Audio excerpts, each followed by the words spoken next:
better achieve our development goals. And more specifically, we will be talking about budgeting processes in order to enhance Africa's demographic dividends. Demographic dividends is an issue that is being widely spoken about, and sometimes it seems theoretical or abstract, but today we are fortunate to be able to look at this more concretely and look at some of the processes that have been developed and put into place with the help of the African Union and several African countries to help capture some of these demographic dividends by investing in youth and in women. And our presenters today will be talking about how research in Africa has been helping to better analyze and create tools in collaboration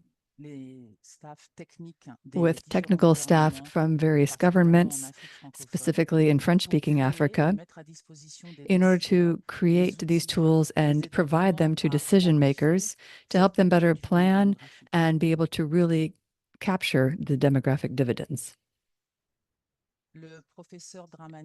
We will have Professor Dramani, who is the coordinator of the CREG, the CREG in Senegal. He will be speaking to you first, and he'll be talking about a tool that is the budgeting tool that is sensitive to demographic dividends. And he'll be talking about how we can use public expenditures to better enhance these dividends. Let me give you just a moment. I'm having a connection, or let me ask you to give me just a minute, 30 seconds. I'm having a connection issue here in Dakar, and I need to switch networks.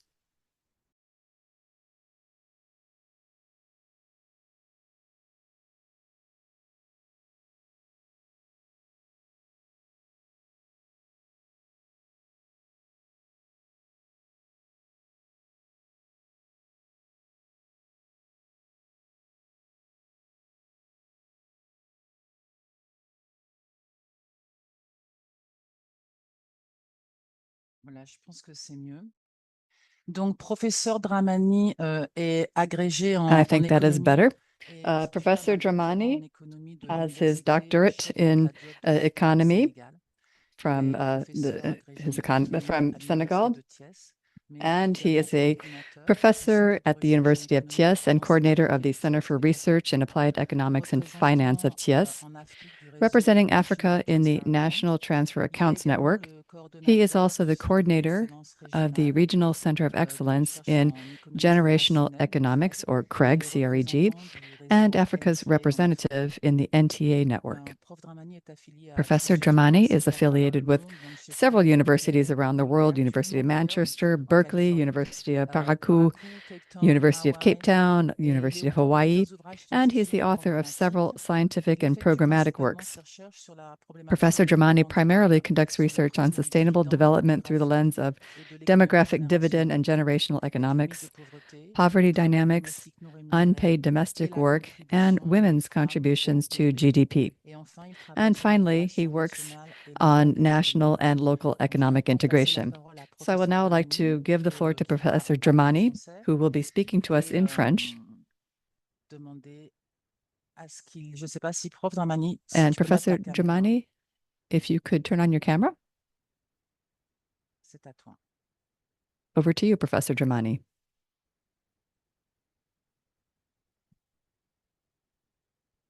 Okay. Merci.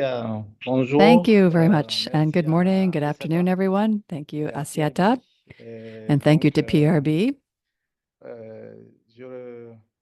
Je dis bonjour à toutes I would et à like tous. to say hello to everybody, all the colleagues online, all the participants who have joined us on our call today. I see a lot of friends online, a lot of colleagues from many different institutions. It's a pleasure to see you. And as Asiata was saying, I'm going to give a brief presentation opening up our webinar to get our discussion started. We have two presentations today. We have a presentation that will be focusing on policymakers, and then also presentations focusing on researchers who will be talking about some of the tools they're developing. And we will also be sharing links with all the for all these tools from NTA that will be of use for the questions researchers, techniques, scientifiques. and especially if they want to get more into Voilà, the donc, technical and scientific merci encore à issues. Ifata et Thank you once et again, à tous les collègues de PRB and pour to le Asiata and travail qui all a the été colleagues fait from à l'UNICEF pour PRB permettre que ce for all the soit work you've done to organize today's ce webinar. webinaire ait lieu. OK. Slides. Donc, Next slide, please. OK. Donc, ici, on cherche à intégrer. We have Donc, been depuis attempting to see how we can le CREG, dans la integrate région du Caire, c'est assez demographic idée. Donc, dynamics c'est comment into intégrer development les questions de policies. population And the au ICPD niveau Cairo dans resolution toutes les politiques has publiques been, from et en pleine 1994, has priorité. been seeking to Donc, ça, c'est integrate demographic 1994. dynamics into Nous these avons policies eu as a l'agenda priority. 2163 We also have the qui a African été Union's lancé en Agenda 2013. Donc, pour 2063, les which was dirigeants africains launched sont in donnés 50 ans 2013 pour pouvoir for the comment les Africa We choses vont se Want, passer. which is a strategic framework Donc, toujours sur for cette the question, social l'Afrique que nous economic voulons, c'est une transformation Afrique telle que of celle-ci the qui compte African sur le potentiel des continent jeunes et des over a femmes. 50-year period, looking at how we Et can une feuille de capitalize on the route potential of qui a été youth appuyée and par women. We also have the l'Union Africa Union africaine, 2017 l'intitulé roadmap on Syria, harnessing the demographic dividend through the qui investments a in été the lancé en investments in the 2017 youth. avec And this roadmap 4 piliers. Le pilier contains emploi et 4 entrepreneuriat, pillars: le pilier employment and le pilier 1, le entrepreneurship, pilier 2, éducation et education and skills development, développement des compétences, le pilier 3, health and santé et well-being, bien-être, which is pillar le pilier 3, 4, and then pillar droit, 4, law, gouvernance et, governance, and youth empowerment. et jeunesse, on va dire.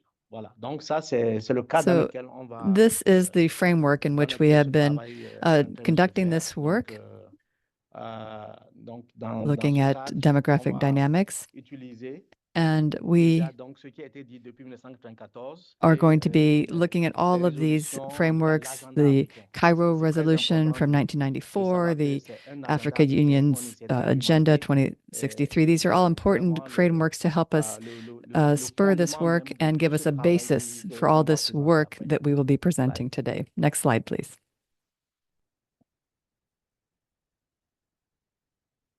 Slide, please. Next slide, please.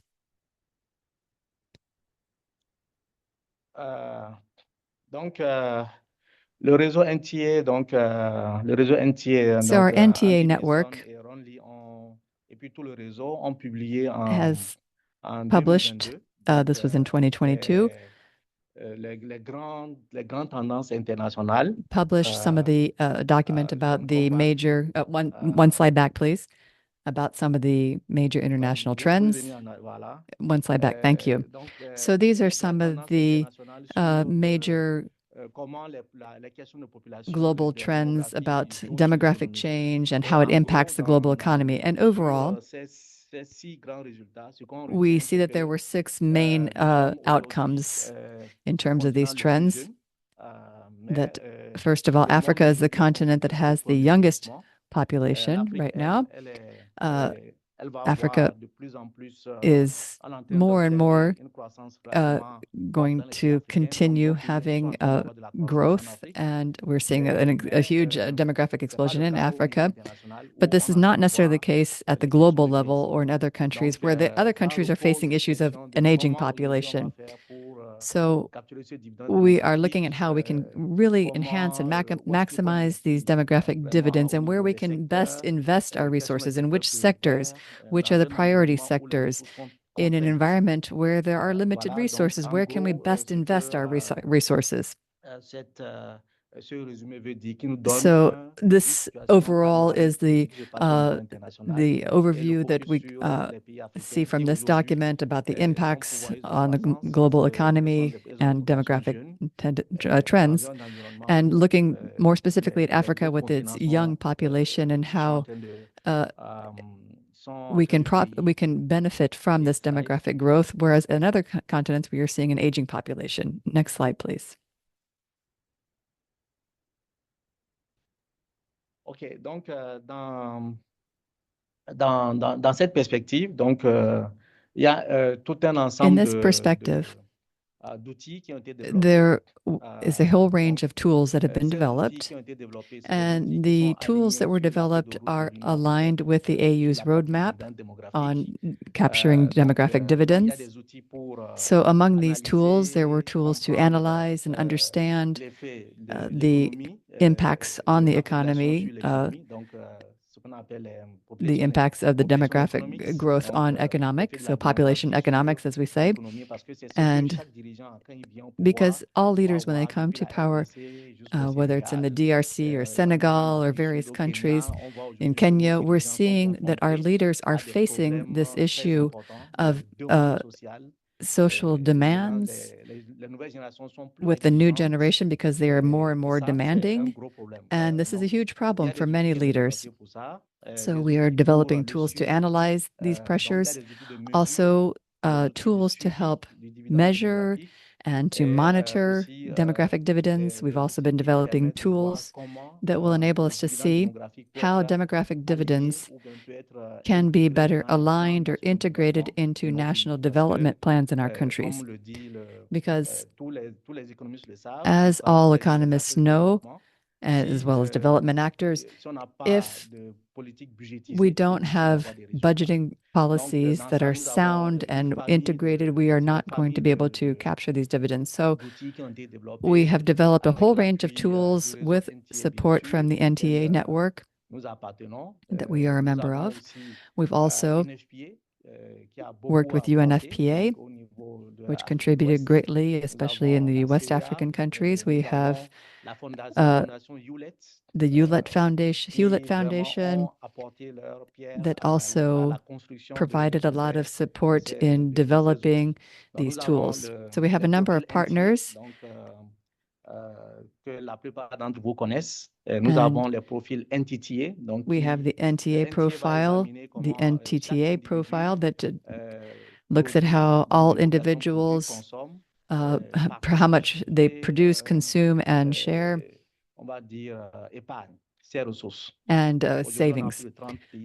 So we have about 30 African countries right now who have developed profiles. And then we have the NTTA, the National Time Transfer Account, which quantifies and values unpaid domestic works contribution to the economy.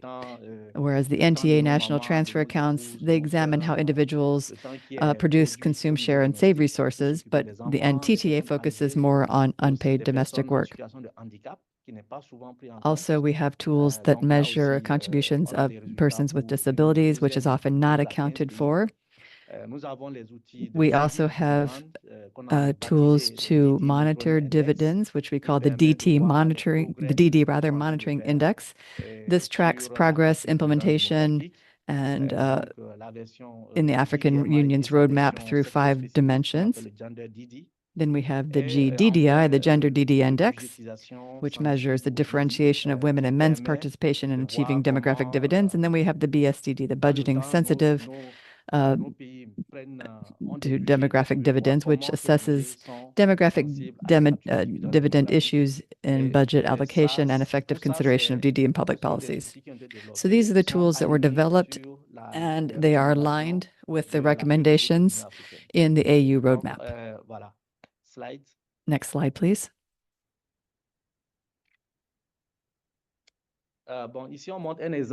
Here we show an example of some of the results. This is the result from the NTA, and this is the example from Togo, where in red, if you look at the graph on the left in red, you have consumption by age, aggregated consumption by age, from childhood through working age, and then older persons. And what we observe here is that, and this is a country that is an example of what we see in many African countries, where we have a youth bulge, and the fact that consumption is quite high in earlier years. And this shows that there is a huge problem in terms of being able to meet consumer needs for young people. And then we see that there's also a surplus during the working age. You see that in light blue, where we don't overcome these two deficits, the two deficits that we see among youth and working age persons. So this is part of the analysis from the NTA that looks at the whole population economy to see what trends are occurring in a country. And then we also have the support ratio where we look at the number of effective producers and the number of effective consumers. So if everybody works, then you don't have the same productivity necessarily. Somebody may be working more hours a day than another person, or somebody may, for example, for a surgeon or a doctor, they might be spending some days just doing medical visits and other days doing surgery, saving lives, and it's not necessarily the same degree of productivity. So that's how we look at effective producers and then effective consumers. This takes into account the consumer needs and the fact that they vary with age. A child is not going to consume the same amount as a young person or an adolescent who's not going to consume the same amount as an adult or an elderly person. So that's what we mean by effective consumers. And this is what we're looking at with the NTA tool. And we're looking at the growth rate and the what we call the primary dividends. And overall, this is an overview, a quick overview of the basis for all this work that we've been conducting to look at, of course, economies have a certain life cycle, and we look at the households at the microeconomic level, but then we look at the state at the macroeconomic level. Next slide, please. Donc, ce profil, bon, ici, on a désagrégé le profil selon le sexe. And here we've looked at this as data that is disaggregated by sex or by gender. And what you see here is that there is a predominance of men on the market, and that is in the blue line where you see the men's average labor income, and then you see the women's average labor income in red, and you can see that men dominate in Togo throughout the whole life cycle. There's a dominance of men over women in terms of the labor market. And so where the market is, where money is circulating, it's men who are dominating. And this is illustrated here with the case of Togo. Next slide, please.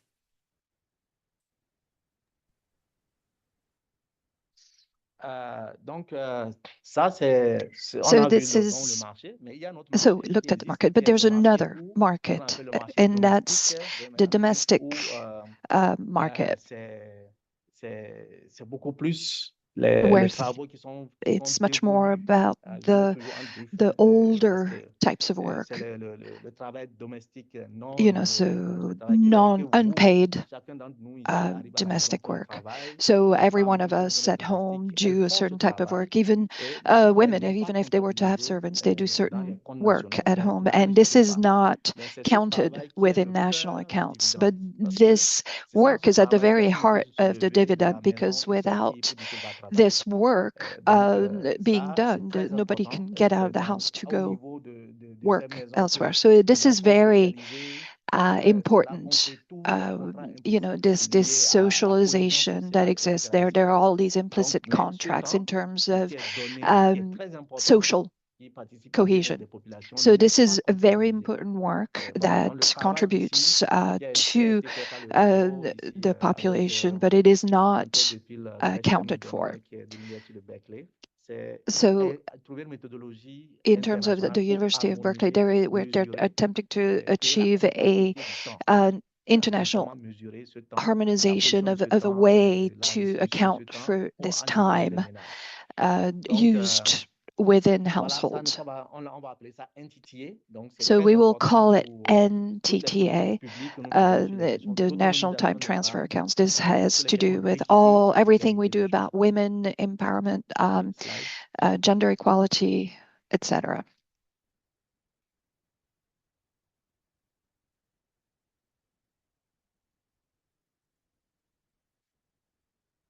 Slide. The following slide. Okay, donc Okay, here we see an illustrative example. So we have this profile that you see on the screen that shows you the number of hours per week that are produced and consumed. So the dark red line, that is the position of time in Benin.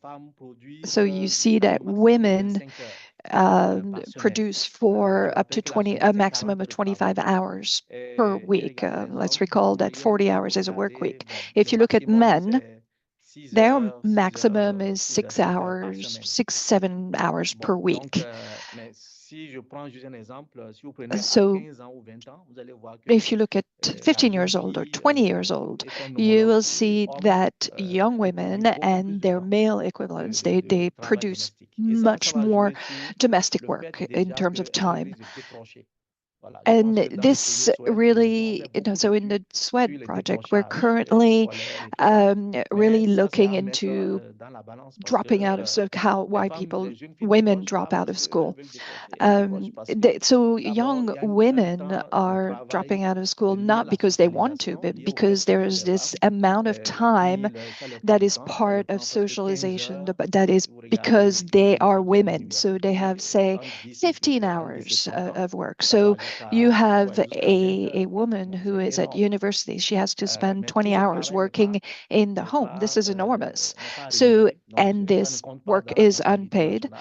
So it is not accounted for within national accounts. It's almost invisible work, labor. And then, when we talk to parliamentarians, like in Senegal, we were told, oh, no,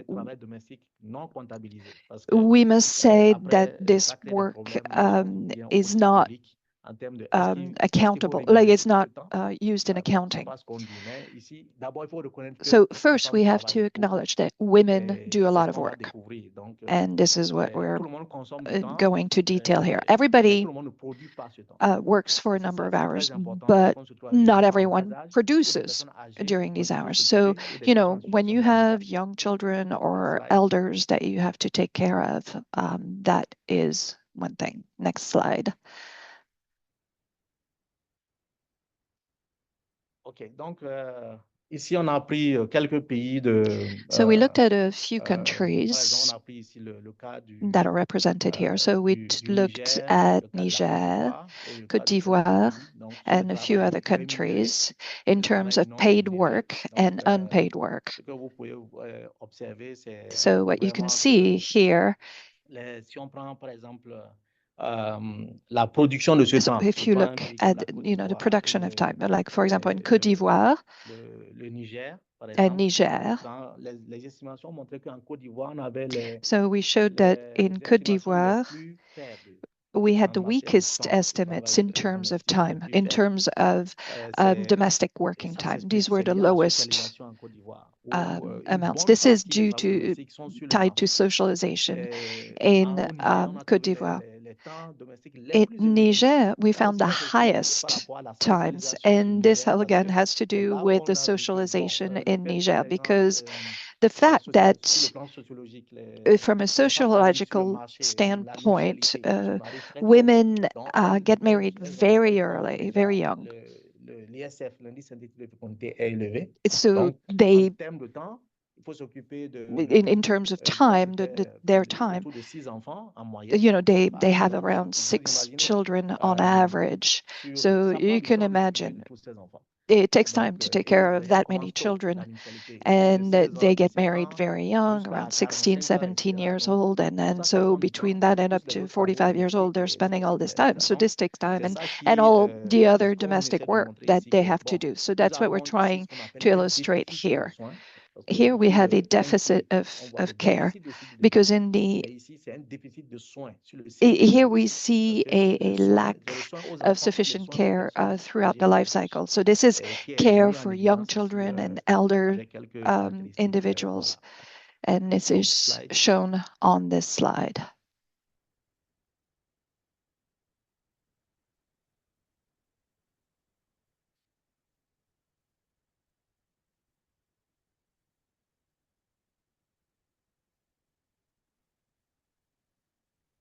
Slide. The slide.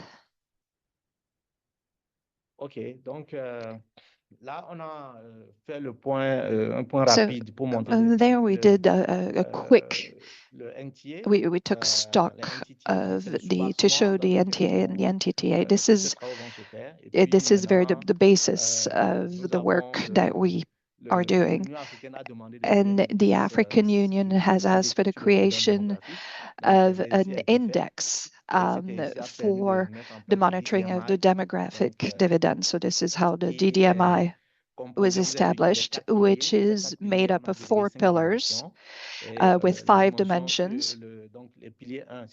So pillar 1 was employment, entrepreneurship. So this pillar 1 is covered by 3 dimensions of the DDMI. Economic dependency, that's the first one. Dimension 2 is quality of living conditions, and dimension 3 is poverty transition.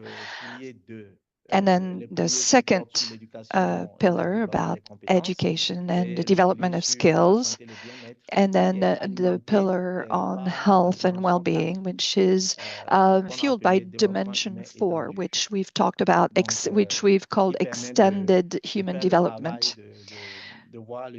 which makes us able to see the human development at the national and subnational level. And then we have, of course, rights, governance, and youth empowerment. This is fueled by dimension 5. And also dimension 2. And this is everything that has to do about the arrangement of the territory, the having potential opportunities at the national level, not just in some regions, as we see in most of our countries at this time. And the fact that people must have access to services, young people, women must have access to reproductive services, health services, infrastructures, transportation services, financial services, for example, throughout the entirety of the country's territory. So that's dimension 5 of DDMI. And we have results for about a dozen countries in West and Central Africa. Next slide.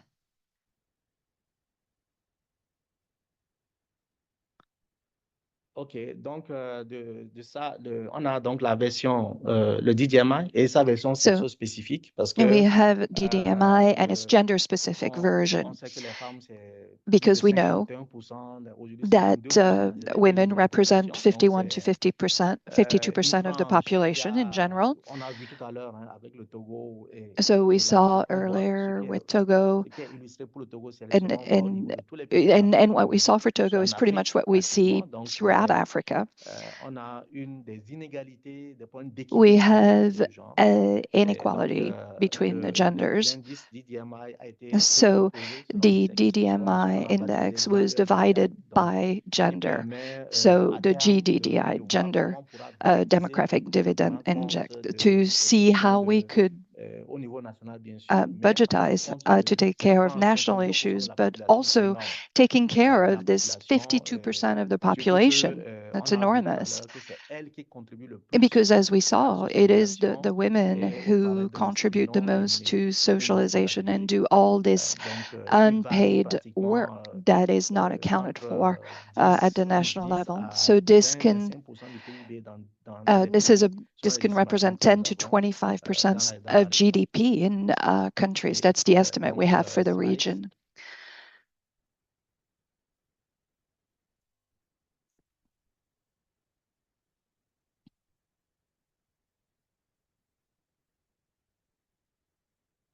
Slide.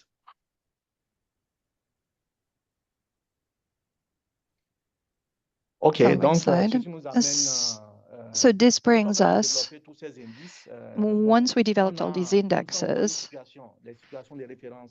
so we have the basic references that show us where things are not going well.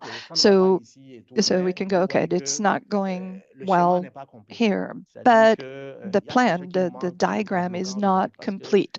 When you look at this diagram, you can see it's incomplete. As someone who is a policymaker, etc., then you have issues of equity, territorial planning, etc. You have equity issues, but the question is, what do you do with all this? So this is where democratic dividend sensitive budgeting originates, because it's not just we can't just stop here. This gives us a diagnostic. It tells us what to do, but how do we do it? We need public resources. Demographic dividend sensitive budgeting is because we're talking about public funds. Everything that we know about economic theory is that the state is the sole guarantor of collective good. A private person cannot create and build an airport. It will be his airport. It will not be a public airport. So when we're talking about public funds, they are what is going to be used to take care of all these problems. How to use these resources to obtain the benefits of this demographic dividend. So the DDMI that we talked about with 5 dimensions, it's very much a diagnostic tool. But it's not really legible for those who take care of budgeting, those who are in charge of public finance. They really want things to be very clear for them. This is why the BSDD was created. So this is about budgeting. We broke down the index so that it could become understandable to our friends who create budgets within our countries. So we created 4 components that can be used by any country. The first component is human capital, then second, governance, then economic structure, and the 4th component is network. And within each of these, there are 2 functions. First, education and health, which fall under human capital. Under governance, you have institutions and security. Under economic structure, you have economic affairs and infrastructures, public works, energy. And then networks. You have specialized networks, which we call social networks and professional networks. So this is the type of nomenclature that can be understood by people who take care of budgeting. And this is actually informed by the DDMI. So here we have this results indicator, the DDMI, which is now anchored to the budget via this table. These 4 components. So this is the very core of what we want to talk about today. This was what was asked for by our leaders. We know we have finance, we have a growth in the youth population, but we must establish priorities. In a developing country, everything is important. So what is the priority? So this work has been done to establish where the priorities lie in terms of budgeting. Where must authorities make strategic investments? And why do these authorities decide that they must do very specific things like Marshall Plans, essentially have a total rupture from the past.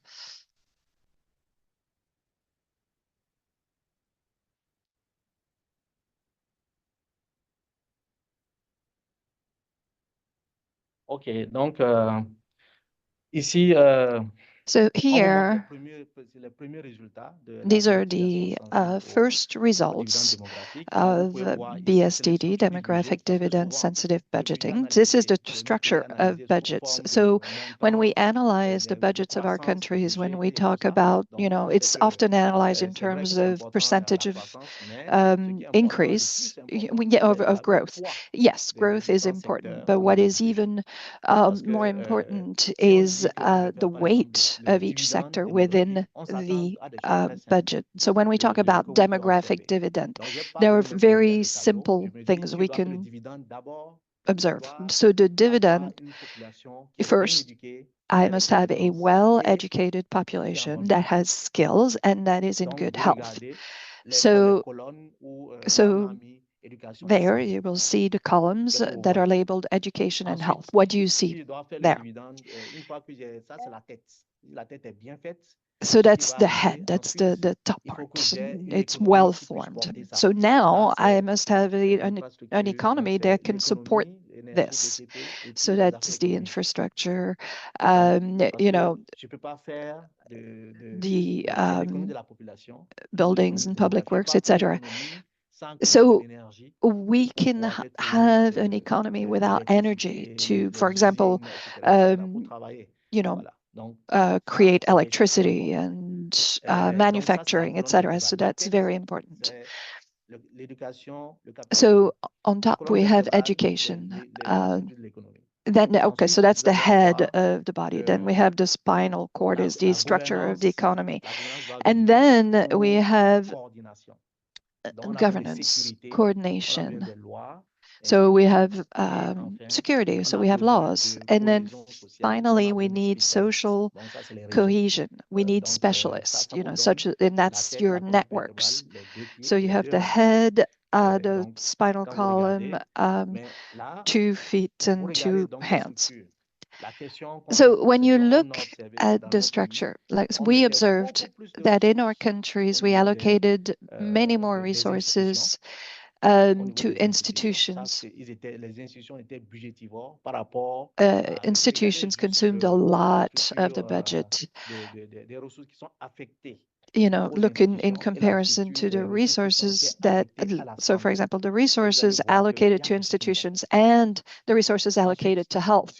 There you can see there's a problem if you look at both those columns. Now, when you talk about gender, that's about social matters. And look at the portion of the budget that is allocated in the various countries to creating gender programming, about gender equity, to empower women in order to improve the system. So then you have the social networks. So apart from Mauritania, things are not going very well in that aspect. So this enables us to tell the authorities, because, we're talking about public expenditure. This is everybody's money. So we need to tell the authorities things are not going right. Without, we can't really benefit from the dividend in this way. We really need to change how we allocate resources. So that's an initial analysis of the first results that we have found in terms of the various countries noted on this slide.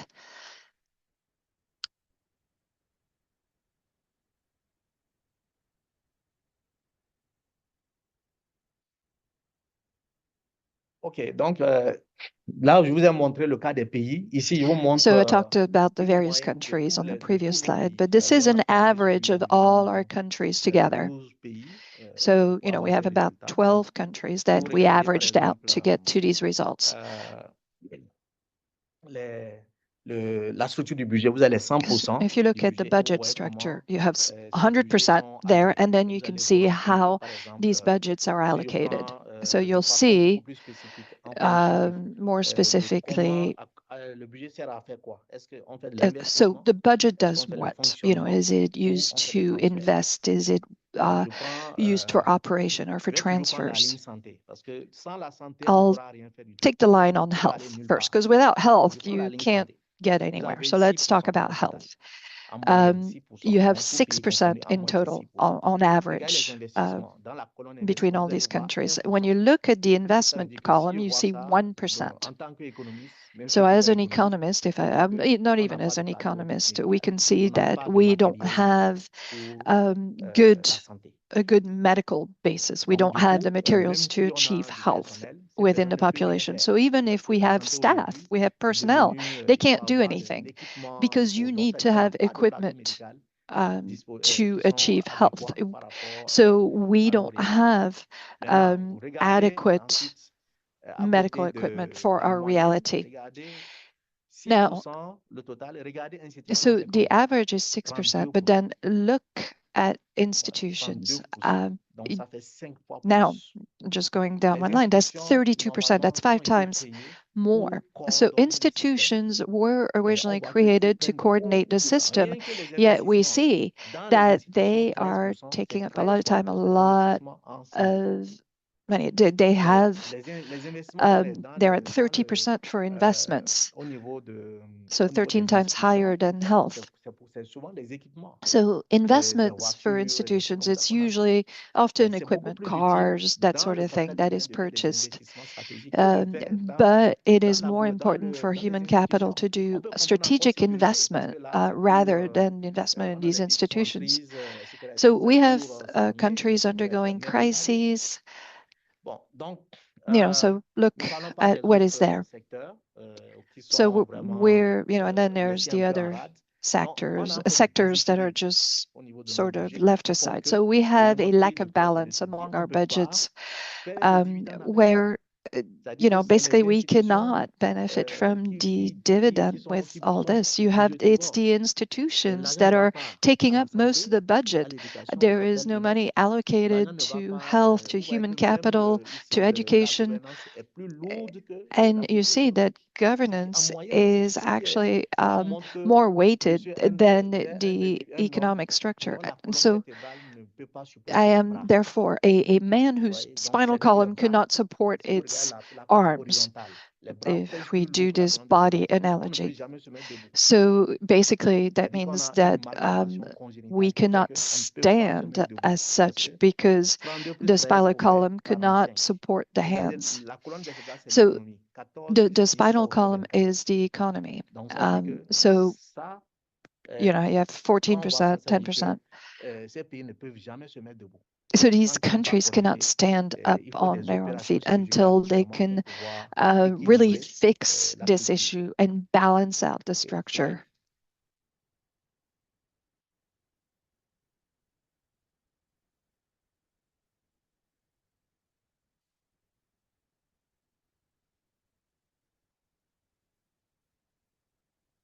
Donc, je pense que, bon, là, c'est ça, c'est les étapes These are initiales. the initial steps of BSDD. They are the easiest to use, especially for policymakers and for everyone, because, so you have public funds. This is our money. Everybody is concerned by this. So we provide the reasons why things are not going well, and these can be verified. Because this is work that is done with the various countries, it is done in an anonymous manner. So now it is important to talk about issues of collaboration to bring about change, because it's not obvious, but everybody's got to play their role. We have the various stakeholders. So you have the sectorial ministries, you have the parliamentarians, you have civil society, you have researchers, and the entire society. Everybody's got to play their role, because we learn while talking with parliamentarians that when they say that they can't take on a problem if civil society doesn't tell them, hey, there's a problem here. And from a technical standpoint, we must strengthen the different sectorial ministries so that we can really start creating these services for our population, strengthening skills, have communication and advocacy so that things can change. Especially, I really emphasize health, because I really think without health, you can't even begin to change things. The previous column we saw, we're about around a dozen countries. We're at about 6%. So there's a lot of work to still be done. So we need for the tool to be truly used by the budget team, so that they know that when they allocate resources, they're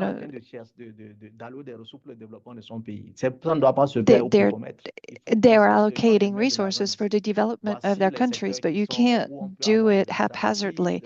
You need to find out what sectors you must invest in order to have results. And so this tool can really allow us to seize upon this dividend. We have the youth, we have the young people, and they're going to be around for quite a while. But in 20 years, they'll be 20 years older. Slides. Next slide.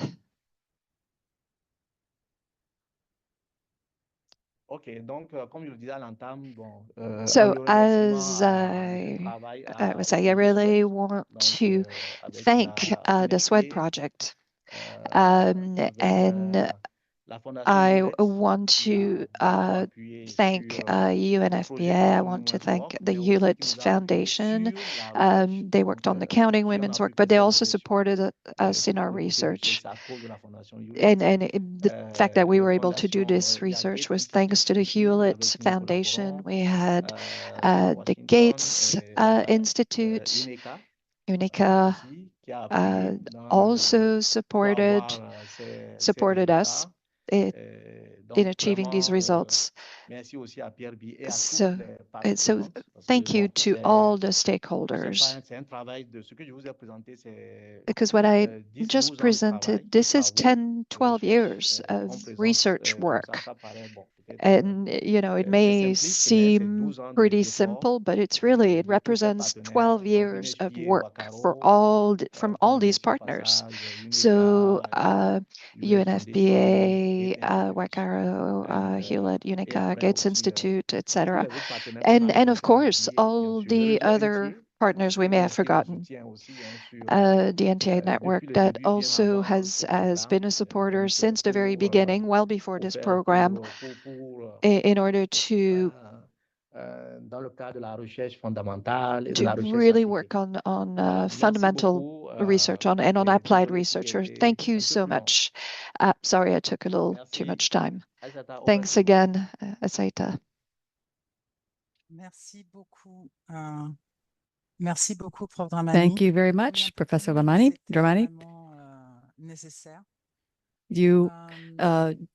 It was necessary for you to take that time. Professor Dramani, I can't explain all the technical details. It's not really useful for me to repeat them, but I think that this information is really important for us to continue having engagement of all the member states of the AU for the roadmap for capturing demographic dividends, because this is going to be absolutely essential to really be able to capitalize on the youth contribution to these countries' economies. And we can also see the overall trend on the global level that these demographic trends are having an impact on economies, and we can't ignore this. It is absolutely necessary. And this started out already back in 2014 when we were looking at this issue as part of a development issue. Analyses show us, and thanks to the work that we've done with the NTA and the NTTA, the analyses show us what is driving countries' economies in terms of investments, but also not only money, but investments in terms of time. And this shows us that we can't ignore the fact that time is also a fundamental investment in order to have it. And we have to really have a good vision of the labor force in our countries, but also the policies that are going to allow every person, man or woman, to be able to contribute productively and fully to the growth of their country's economies. Another essential element, I think, is that in Africa, we have to look at the budget resources of states And in most cases, the government, the state is the main employer, and the private sector does not always dominate the market. It's more the public sector. And so we need to see how we can also maximize the effectiveness of these tools and budgeting tools and processes. So now we're going to be talking with some of our panelists who are representatives of their governments, who are going to be talking to us about their budgeting processes and how they're using these to capitalize on demographic dividends. And before moving to our panelists, I'd like to look at a few of the questions that we had for Professor Dramani. We have one question saying, when you look at the gender differences in terms of time spent on work, we can see that the differences start at a very young age. Is this a gender socialization issue, or is it an issue of early marriage? Or what are the issues that make this separation appear so on ne peut pas compter à 100% sur système et qu'on reste encore avec quelque chose entre les mains. Donc, je vois que les gens se reconnectent. J'espère qu'on n'aura pas perdu trop de monde parce que c'était vraiment une mauvaise surprise. Malheureusement, les questions que j'avais dans le chat ont disparu. Donc, si vous aviez mis les questions dans le Q&A, est-ce que vous pourriez put a question in the Q&A? Could you retype in your questions, please? And I'll ask Professor Dramani to ask the first question that I had just asked right before we got cut off. Did you hear the question, Professor Dramani? No, could you repeat it again, please? Yes, the question, Gretchen's question, I'm not entirely sure I remember exactly what it was, but the fact that we see this at this differentiation at a very young age in terms of time, and is this different use of time, is this big difference at a young age? Is this because of or working time? Is this because of socialization? Is it because of early marriages, or are there other factors that explain this different gender difference at such a young age? And what are the problems that we can see? What are some of the barriers in terms of the difference of time use at a very young age between paid work for girls and boys? Okay, je peux y aller? Yes. Would you like me to answer? Yes. Go ahead, please. Go ahead. Go ahead, and then I will follow up with the other questions after. Yes. Thank you, Asiata. What we see from the results of our analyses, and we've been working with all the different national representatives from the countries that we're working with to maybe also give us some weigh in as to explanations. How do we explain this? Is it because in many of our countries we have observed that there is this difference starting at a very young age, especially in the Sahel countries we've observed this. And we see a difference at a very young age between young girls and young boys. And this is probably most likely due to social norms and cultures. There are certain domestic activities that girls do that boys don't do. And this is just something that's hardwired into social norms, if you will, that women have work that they do, household work that is expected of women. So I think that this is probably what really explains it, this division of labor that we see at a very early age, because social norms. So I think it's mostly socialization in the various countries. But then we can also see that when we look at countries in the Gulf region, for example, that changes quite a bit. There are differences, but they're not quite as marked. And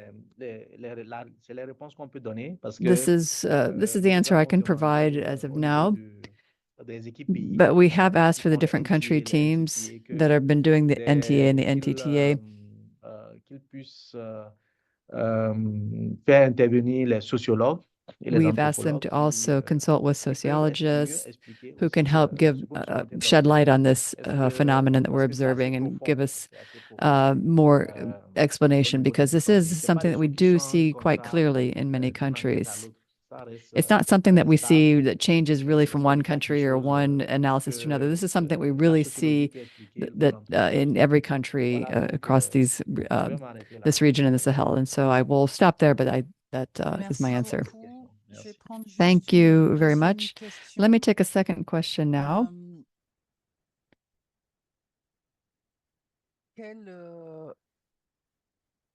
Quelle stratégie, which is, quelle est la stratégie qu'on peut what is mettre en the place strategy pour, that could be implemented in order to urge our states to change these trends? We've talked about investing more in education and in health, but nothing is happening. What can we do what strategies can we use to really pressure our governments to make these changes? Bon, en fait, ce qu'on peut...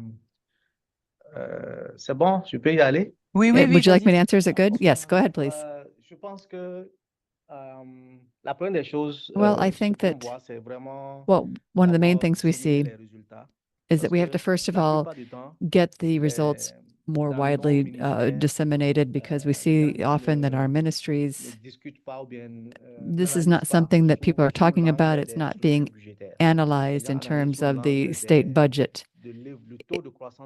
It's often looked at just at the growth rates. The budget is growing, and it's being looked at it from that point of view, but it's not necessarily looking at how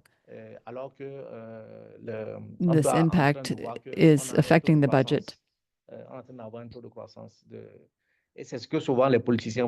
And often this is what the politicians are looking at. The minister is saying, well, we get a little bit more money, so we'll give a little bit more money to health, or if we get a little bit more money, we can give a little more money to the health sector. But in terms of structural changes, things are not really changing much.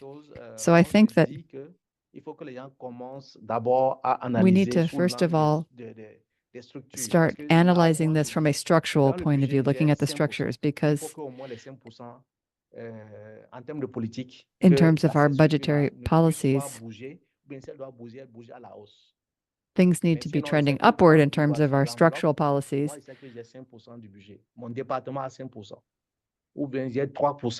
But you have to look at whether you're investing 10%, 5%, 25%, and then if there is a growth rate, you have to look at it and say, why are we seeing budget growth? Because unless there are budgetary shocks such as crises, wars, or so forth, all the aggregates are generally on an upward trend over time. And this is because social demands, the basis, is growing. The population is growing. And so the needs that have to be met are also growing. So if we don't look at the structure, if we look at only growth rates, which is often what we do, then we're not going to be able to really implement these changes. We have to change the way we analyze it. And ministries and the sectoral departments and regional departments have to look at how this is impacting the budget. Because if you look at a certain sector, and if they don't have sufficient resources, it's going to fail. So, but often it's because they haven't been given the resources they need to do the work that needs to be done. So in health or education, if they don't have the resources, if we want to make progress, we have to have a clear basis, and we have to have a good structure in place. And then once we have these structural policies in place, then we can look at how things are progressing and how we're improving public expenditures. Thank you. Thank you. For people who had posted questions, I'm sorry, but we have a lot of questions and we don't have a lot of time left. So some questions are more country specific, why Senegal invests this or why Mauritania doesn't invest that. and so forth. So rather than discussing individual countries now, we will provide answers in writing after our webinar. But we're going to try to look at some of the more general questions today.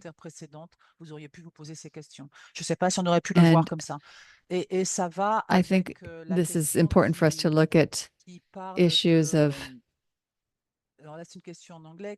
and this is a question in English. It says,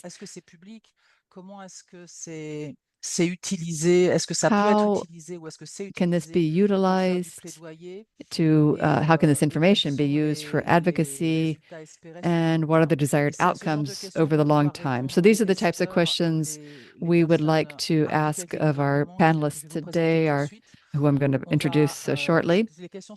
And we haven't, but the other questions, we're not going to forget the other questions, and we will provide answers after.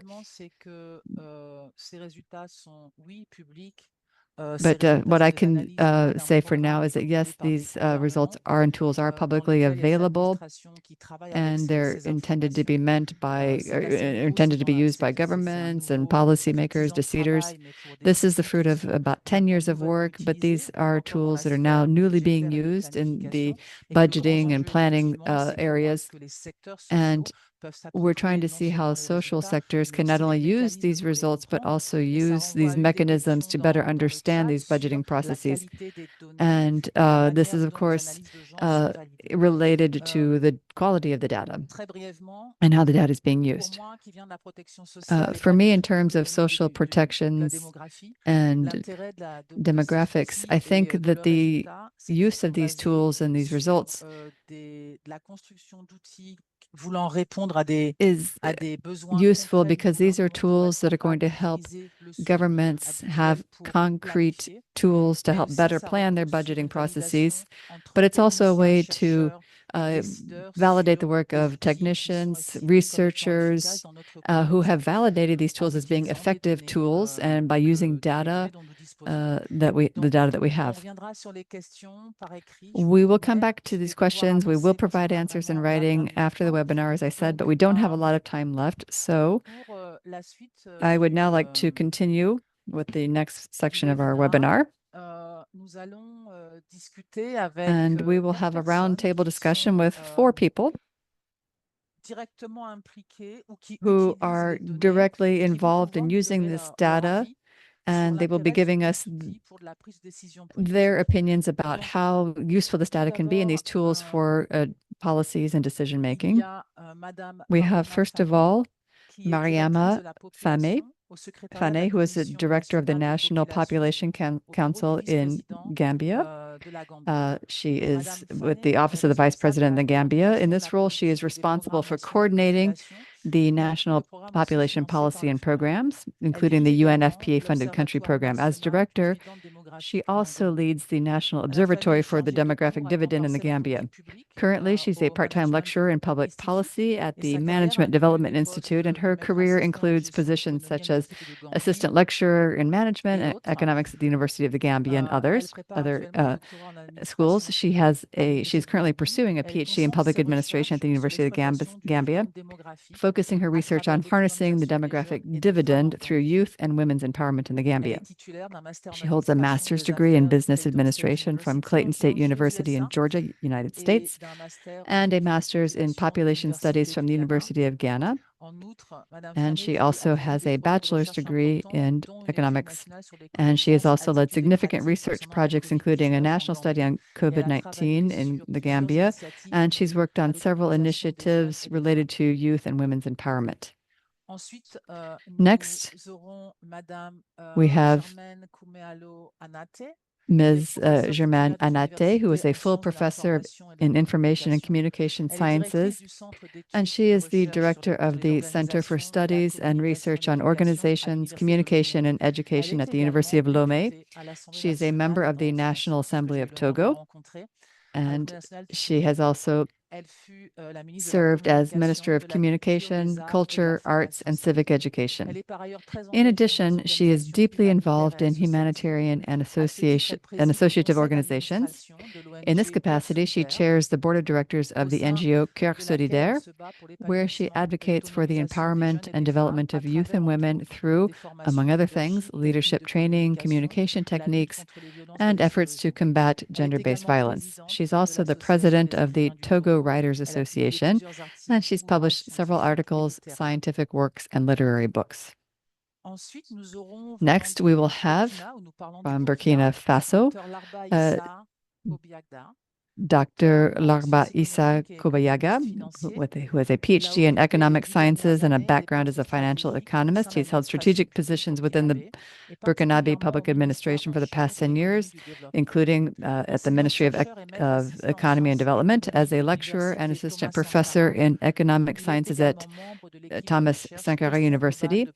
He's also a member of the research team on the global economic policy issues and has authored several scientific publications on economic and financial policies.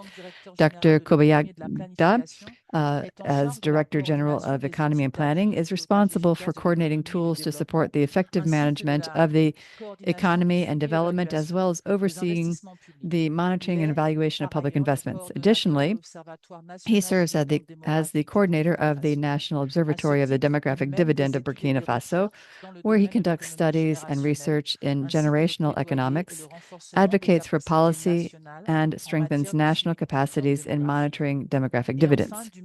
And finally, from Mali, we have Mr. Moussa Sidibi, an agroeconomist and local development expert who is the national coordinator of the World Bank's Sahel Women's Empowerment and Demographic Dividend, or SWED, project in Mali. Moussa Sidibe holds a degree in agricultural engineering and rural engineering from the Institut Polytechnique Rural from Katibougou in Mali, and a master's degree in analysis and evaluation of agricultural, social, industrial, and environmental development projects from the School of Economic Sciences of Rennes 1, France. He has over 30 years of experience in social economic development, particularly in rural areas, working with NGOs and consultancy firms. He's conducted several expert missions for development partners in Mali, Africa, and Europe. And since February 2016, he has been coordinating the SWED Mali project, which focuses on population issues, human capital, and particularly on women's empowerment and the demographic dividend in the Sahel. I'm going to ask our panelists to turn on their cameras if possible.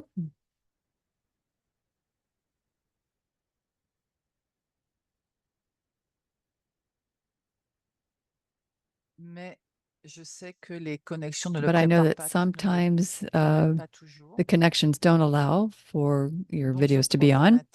But so if you have the bandwidth and can turn on your cameras, great. I see Dr. Larba and Professor Anate.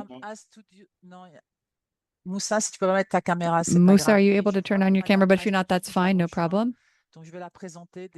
And then I also see that we have Ms. Astou Diop Gay, who is a legal expert with degrees from the Sheikh Anta Diop University in Senegal.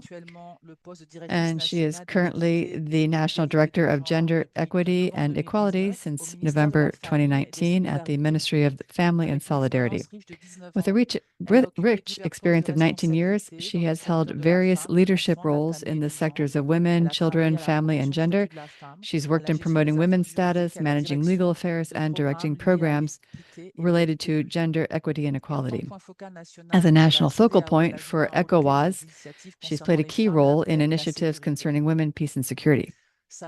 Her career demonstrates a deep commitment to improving the living conditions of women and families through an approach focused on equality and social inclusion.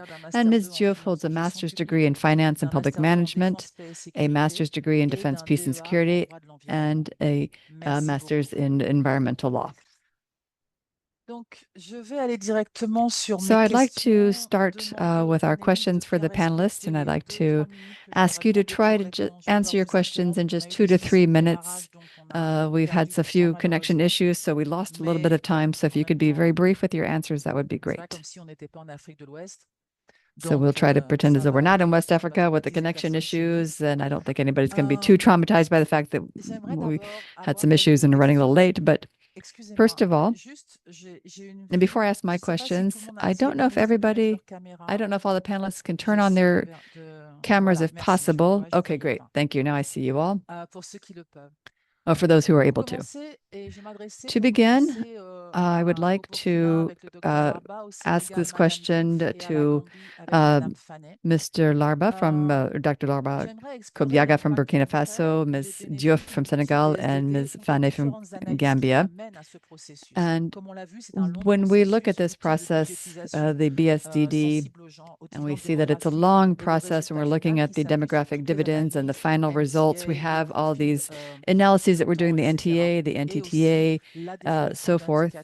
And we're also looking at the different indicators and the indices that are allowing us to align these analyses with the African Union roadmap. So I'd like to ask if you could explore the concrete impact and benefits. And can you provide some specific examples of how the BSDD has influenced your decisions and improved outcomes in economic development and gender equity?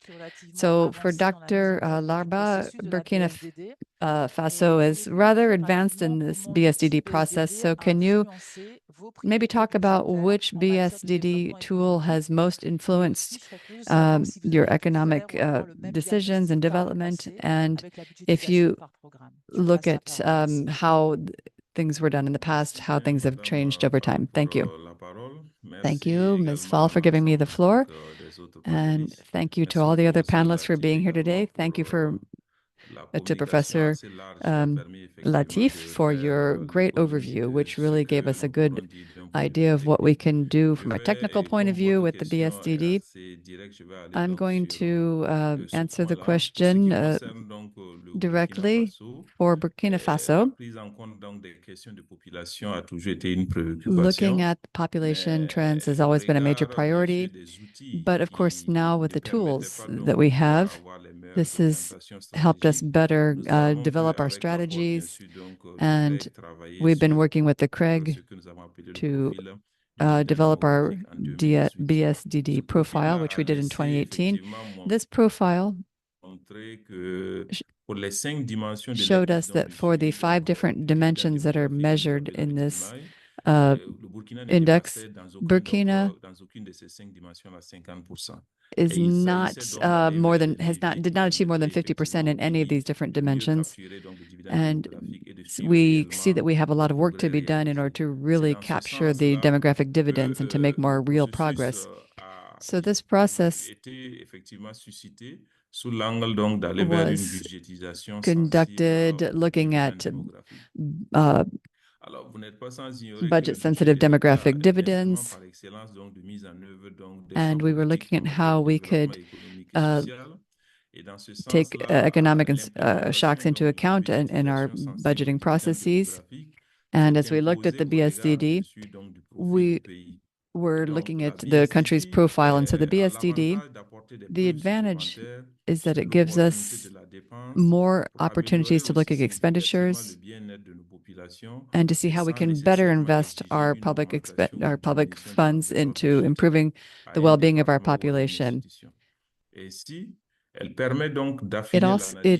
helps us to analyze our budget from a functional point of view, and also looking at the impacts of productivity, of expenditures by different departments and sectors.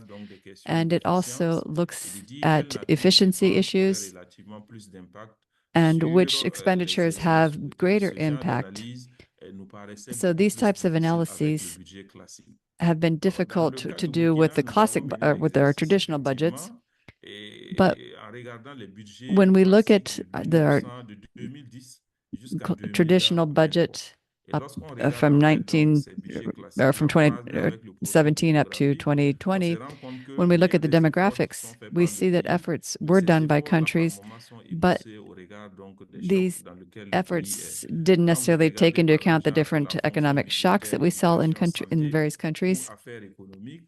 And we saw that the proportions were relatively low in terms of investments in education and health, but there was a clear improvement in terms of the health investment from year to year. from 2.5 from 212. We tremendously increased from 2021 to 2023.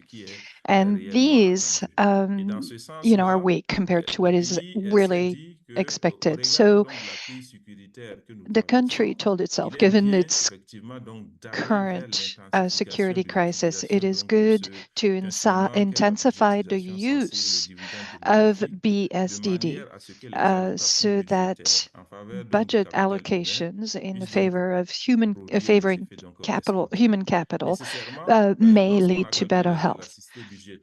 Now, when we examined budgetary flexibility in terms of the BSDD process, we had effects, we saw different effects of these allocations in terms of health or education. Nevertheless, this means that the country has done a lot of effort to work for youth and the female population in agreement with the African Union efforts. So this means that we have been able to undertake a political dialogue with the Directorate of Budgetization, the National Assembly, etc., to take BSDD into account in the 2025 budget.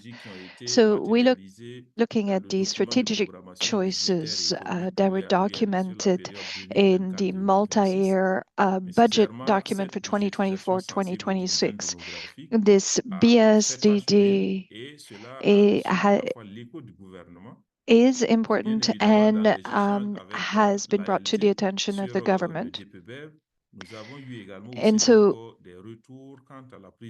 we've had comments about the taking into account of BSDD. So the 2025 circular has taken into account BSDD as an innovation in the creation of the budget to implement in a progressive manner. So we're talking about demographic transition and how to take advantage of the demographic dividend by 2025. And this is what we are working on to ensure that this instrument brings us better solutions to the things that concern young people and women. Merci beaucoup, Dr. Larbin. Thank you very much, Dr. Larba. Interesting when you were talking about how the process made it so that you could highlight the efforts and broaden the political dialogue so that for you, even within the government, this really enables you to do better advocacy work. Ms. Astudiouf from Senegal, if you could talk to us about your opinion about the legality. If you could talk to us about how the process, the BSDD process had changed the national budgetization culture within Senegal. We have participated in multiple sessions together, so we've talked about this, but I would like to know, what do you think about this process as how it has changed the budgeting process in 3 minutes, please? Thank you so much, Ms. Fall and members of the panel. Yes, my mic is on. You can hear me, yes? Yes, we can hear you. And thank you to the CREG for your presentation. And then thank you for Burkina, that is moving in the right direction. And Senegal is working on establishing the means and ways to implement BSDD. And we want to see the methods of application for BSDD. Now, in terms of structuration as a function of the budget, we are aware of the study published by CREG recently.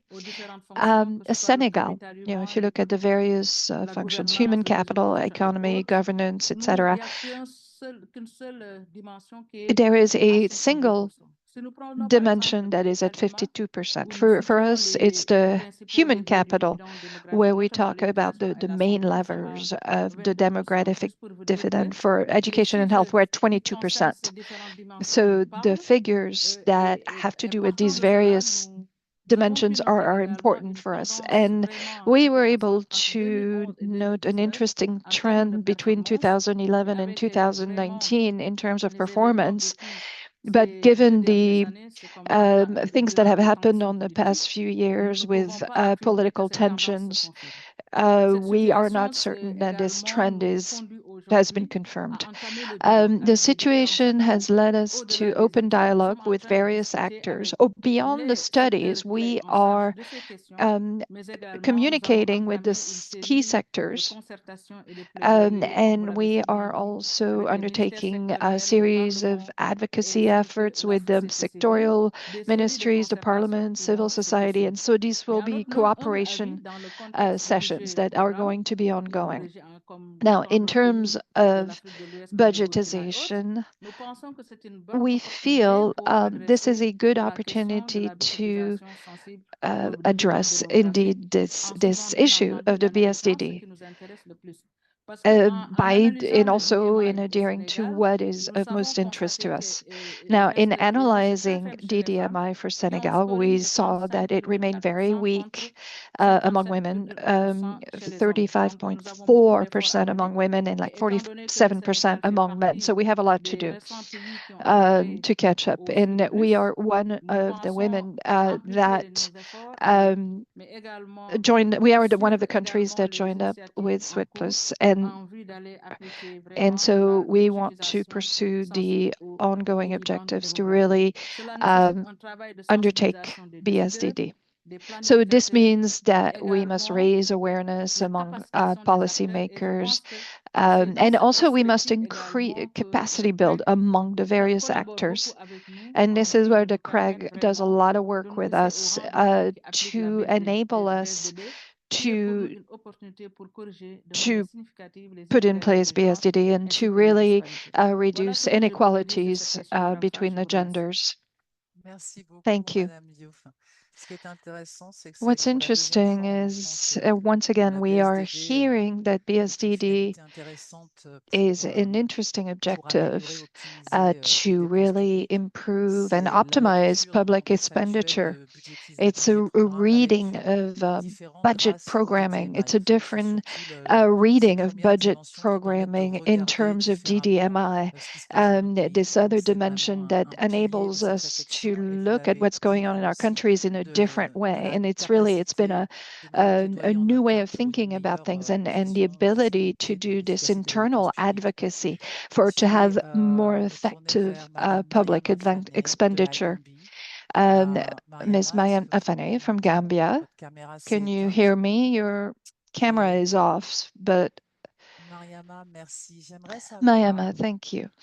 I would like to know. So the Gambia undertook the first steps, the NTA profiles. I know you're undertaking a study, an investigation on the use of time in order to create an NTTA profile. And I would like to know your opinion as to why the Gambia is undertaking this process, and what do you think of it in terms of in comparison to the usual practices, and what are you hoping to achieve from this? What are your expectations? Thank you. Thank you very much, Aissata. Thank you, CREG and PRB for the opportunity to attend this. I don't know whether the sound is it's very weak. Is it still very weak? Or is it okay? Is it okay for translation? Interpreters? Hello? Okay, go ahead, Mariama. Go ahead. Okay, thank you very much. Thank you very much, CREG and PRB, for the opportunity to attend this important webinar, which is key for building the capacity of technicians and getting the support of policymakers. I hope this is something that you'll be organizing often. Regarding why we want to apply the BSDD process and why we want to continue ensuring that the Gambia harness the demographic dividend. The reason for wanting to apply the BSDD process is because the Gambia now stands at a pivotal moment when it comes to harnessing the demographic dividend. Because when the demographic dividend profile of the Gambia was updated, we realized that we have a steep increase in our potential for harnessing the demographic dividend. And also following the updating of our DD profile, we also developed the demographic dividend monitoring tools. And this we did with technical support from CREG through the World Bank project, which is the SWEAT Plus. So we developed the DDMI, like Professor Dramani was explaining, and these are tied to the 4 pillars of the AU for harnessing the demographic dividend. We have the profile ready, and we also have the DDMI, which is the diagnostic tool. But it was very unfortunate that at the time of developing the NTA, we couldn't develop the NTTA because we didn't have data on time use, but we're currently working on that. Because we know women contribute a lot when it comes to the GDP, but it goes undocumented, and we want to know how much women are contributing when it comes to the GDP. Currently in the Gambia, I said it's very difficult for us to be able to harness the demographic dividend because of the budgeting system that we have, which is the traditional budget. And we know that for the traditional budgeting approach, it's mostly about maintaining fiscal balance, and it allocates funds based on past spending. And it also addresses immediate needs without considering long-term demographic trend. For instance, when Professor Dramani was explaining, my mind went to what happened last year with the budget, and that is how I'm sure a lot of countries that are budgeting based on the traditional system of budgeting, that is how they budget. Because for last year's budget, when it comes to education and health, for education, it was 37.3%, and for health, it was 17.1%. And when it comes to youth empowerment and employment, it was 0.01%. And we know that for a country to harness the demographic dividend, especially for a country like the Gambia, where you have 79.2% of the population below the age of 35, and we've also have had a decline in child dependency between 2013 to 2022. Our child dependency declined by 10%, and we know that that is one of the prerequisites for the opening of the window of opportunity for harnessing the demographic dividend. Going back to the numbers that I just mentioned, 37.3% and 17%. Yes, that is the percentage of the budget that goes to health and education. But are they all going into service provision? No. Most of our budget goes to recurrent expenditure.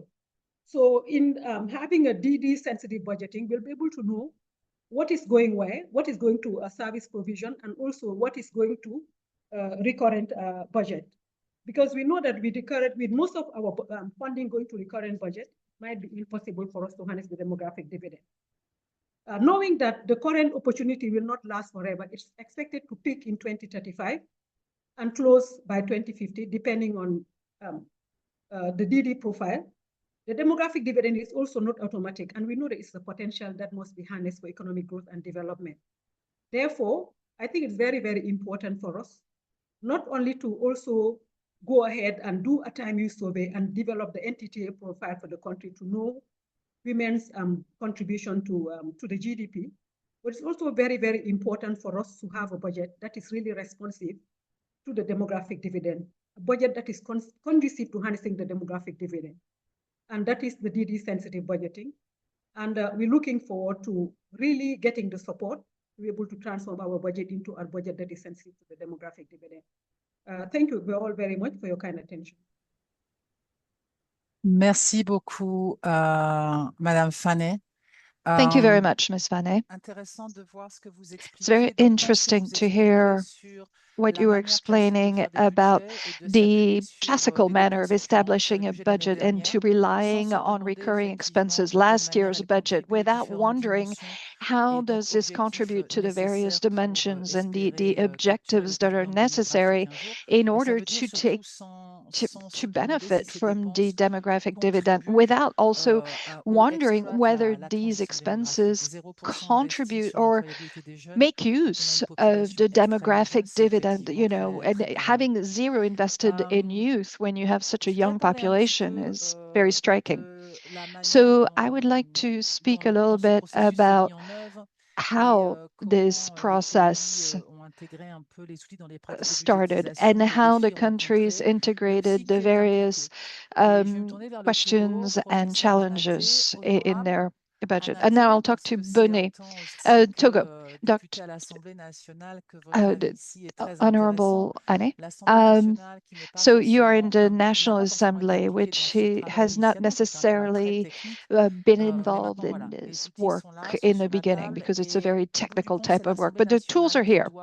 And in the end, it is the National Assembly that must approve the budgets, that must support policies that will strengthen efforts to take advantage of the demographic dividend. So for you, what are the specific roles of the gender dimensions, and what role do they play in your budgeting process, in your decision-making process at the National Assembly?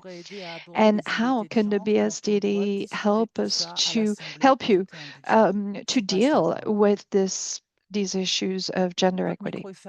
You have the word. You have the floor. Thank you. Thank you for having invited me to participate. You spoke about the fact that the process has been very long, and for Togo, we must say that the opportunity we had is that in Togo we had a gender-sensitive policy. We also had a budget program that included pretty early on the gender issue, and this has improved over time. And so the current version that is being finalized, it includes this. So this has been mainstreamed throughout all the various ministries and institutions, and it is taken into account in the 2025 budget, which is being finalized. And so Togo, is taking advantage of the fact, this mainstreaming of this issue in its budgeting, and to take advantage of the demographic dividend. And really, this is something that's been accomplished because the draft budgets are currently being created, and this dimension has been included in it. And I mean, so in terms, we're going to allocate amounts to every action activities and taking into account gender and demographics. Next, I would say that the gender dimension has an essential role in the budgeting process in Togo, especially given the national gender policy that has been put forth and that establishes gender units within each ministry. And Togo is also working on gender equity and the empowerment of women. So in terms of strategy, this gender dimension is already taken into account, and to really enable all levels of the population to participate and benefit from development. This effort was undertaken in 2020, integrating gender into the budgeting process. I'm not going to go too long on the budgeting issue, but we must recognize that, during the budget cycle, yes, we have included the gender dimension, in terms of the budget, audit, etc.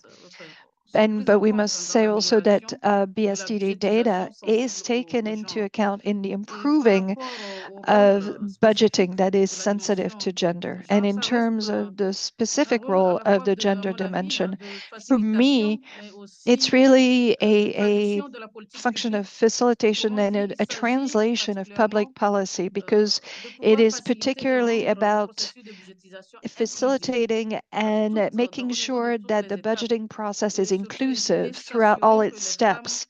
and to ensure that women are direct beneficiaries of budget allocations that have been justified by supported by these criteria. And in my position, when we look at the line item that is dedicated to gender, to make sure that the allocation is there and that it is what it should be, and that it is not actually used for something else. So there's this role of facilitation, and we need to also monitor the governmental policy. The interpreter apologizes. She cannot hear the speaker anymore. So for a parliamentarian, this is very important because we monitor government activities. So we, we're taking this into account to have a more aware review of what's going on when we are asked to review the state's budget. So in Togo, the BSDD is really going to enable us to strengthen this gender issues, to reduce inequalities, and particularly in terms of investments for young people and for young women, young girls, and also for healthcare. And let's recall that Togo joined the project for the empowerment of women and for the demographic dividend in sub-Saharan Africa. And one of the results of this is BSDD. So this is what I have to say. Thank you so much. One sentence. Women must be the beneficiaries of allocations for which they serve as a pretext. And this is a very important topic, because to budget for gender is one thing, budgeting for women, yes, but what is the impact and how do you monitor the efficiency, the effectiveness of the allocations, the effectiveness of the policies? So this is a tool that enables us to do this progressively, but also to analyze these policies in a different way. Thank you very much, Honorable Annette. Moussa Sidibé from Mali. You are next. Could you talk to us about what are the assets, what are the challenges associated with BSDD at this current time, especially for the improvement of social sector planning? This has to do with finance, budgetization, etc.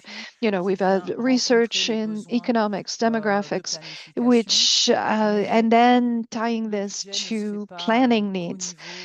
So budgeting is not just within the Ministry of Finance. The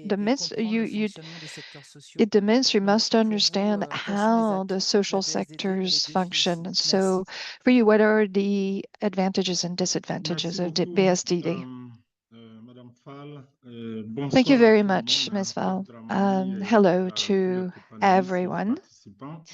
I want to specify that in Mali, and this exercise was made possible in Mali thanks to a certain number of advantages we have.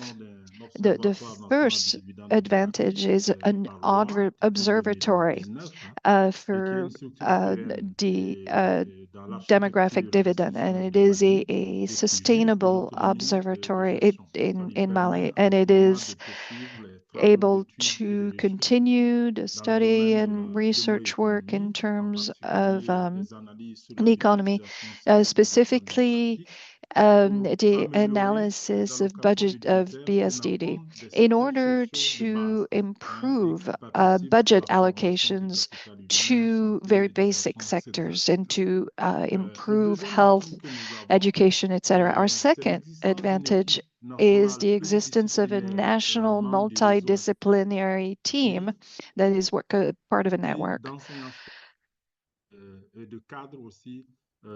And so we have people who are working at the national level and they're working on overall statistic systems, and they support the observatory's work. And this multidisciplinary team is really an advantage for the creation of reports on BSDD, and they contribute to the strengthening of national expertise in BSDD.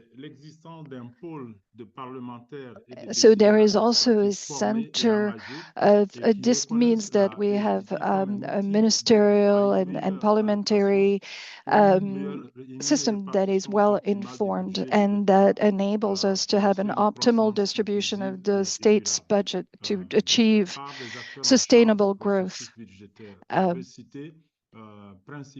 So first, I will note the Budget General Directorate, the Directorate for Planning, and the National Council for Transition.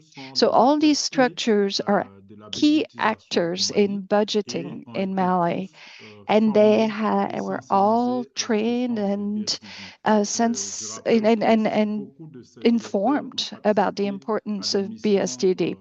A lot of the directors of these entities have visited Senegal with the CREG to undergo training on these issues. And this has enabled us to get things started and to make it so that they could be advocates on this issue. The last advantage is really taking into account the results of BSDD in the formulation of, in terms of human capital, as stated by CREG. So this is really a document that was created to federate bring together all the policies in Mali. And we are participating in the monitoring of this, as well as working on the promotion of BSDD. So these are really the advantages, the assets that we have within Mali. Of course, there are challenges that are present. I can talk about 5 of them. First, the need to have reliable data, up-to-date data. The production the regular production of statistics is essential. And then the strengthening of national capacities to ensure the creation of regular reports on BSDD. The lack of a strategic plan for communication on BSDD.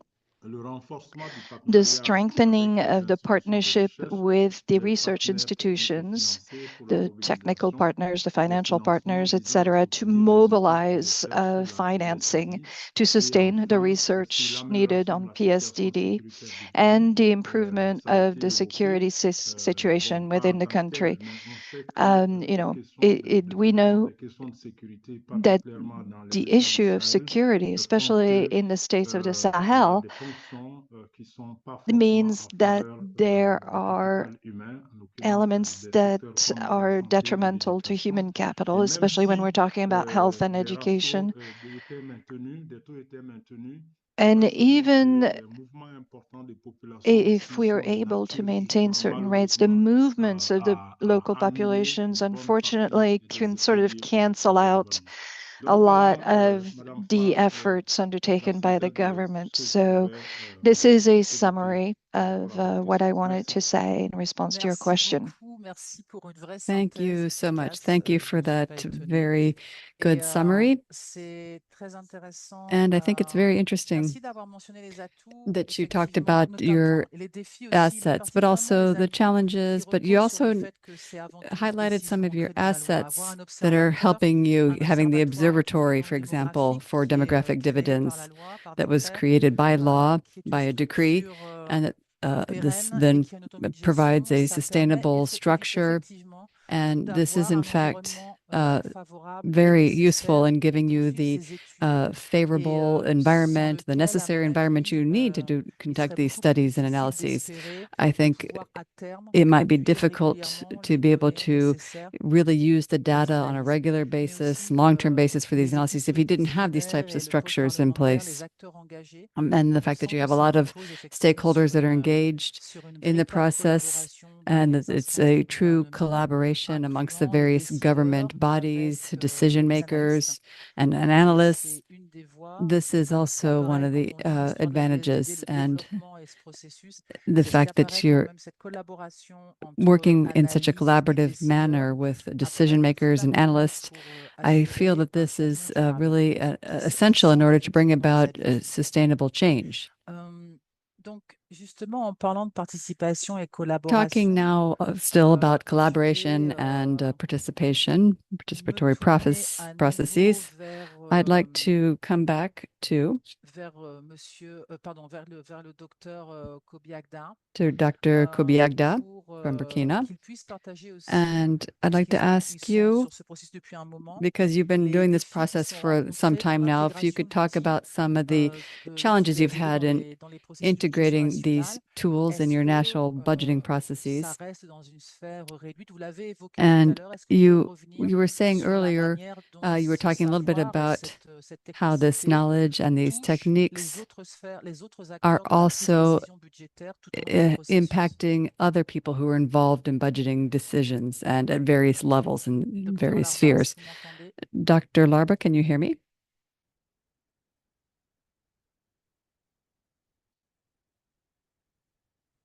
Okay, if not, I will come back to Dr. Larba. And so maybe I'll go back to Ms. Diouf. Ms. Diouf, can you hear me? Can I come back to you? Yes, I can hear you. Okay, great. Ms. Diouf, can you quickly share a few words about some concrete examples of how you're using the BSDD and how this could, in your opinion, improve the planning and implementation of public policies in your country, and particularly for gender equity? And I say could improve because I know that you have been making efforts, and I know that you work specifically on gender equity. So how do you see this tool helping you to achieve your objectives for gender equity? Thank you very much. That's a question I think we could ask all the questions, or all the countries rather, because the most vulnerable population in Senegal is the youth population, as we've seen in our recent census. And Senegal, like other countries, also has a Demographic Dividend National Observatory. And we also have a focus on gender equity. This observatory is also multidisciplinary, multisectorial, and it does bring together all the different decision makers from the various sectors. So I think what we need to do more, though, is we've started with these studies, but it's been a bit of a slow start. And I think that we need to continue conducting more studies and perhaps more thematic specific studies. But for those of us who are working on gender equity issues at the national level, we're now in our third edition. We've been doing this for 2 years of what we call our dialogue forum. And this is a forum that really looks at the challenges and addresses the obstacles for integrating these techniques, and whether that's the BSDD or gender sensitive budgeting, and whether it's at the dialogue forum or the National Observatory, we have been trying to identify our priorities. And I think that looking at the biggest issue or the biggest aspect of demographic dividends is human capital. And we need to look at how we can better understand this through our analyses and studies, but we've also been drawing a link between gender-sensitive budgeting and demographic dividend budgeting.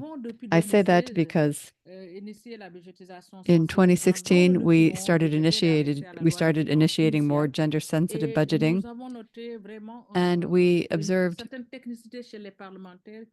that some parliamentarians, those who deal specifically with the budgeting process, are now more willing to use these instruments and these tools. But another key element that I think has helped us to make improvements is that se parler avant le processus budgétaire. We are talking to decision makers before they even undertake the budgeting process, to show them what some of the weaknesses are, but also some of the key points that policies need to focus on and the impacts that we can have. And I think it's important that we're promoting these issues. And then when we look at gender equity and investments, because obviously economists know these issues better than we do, but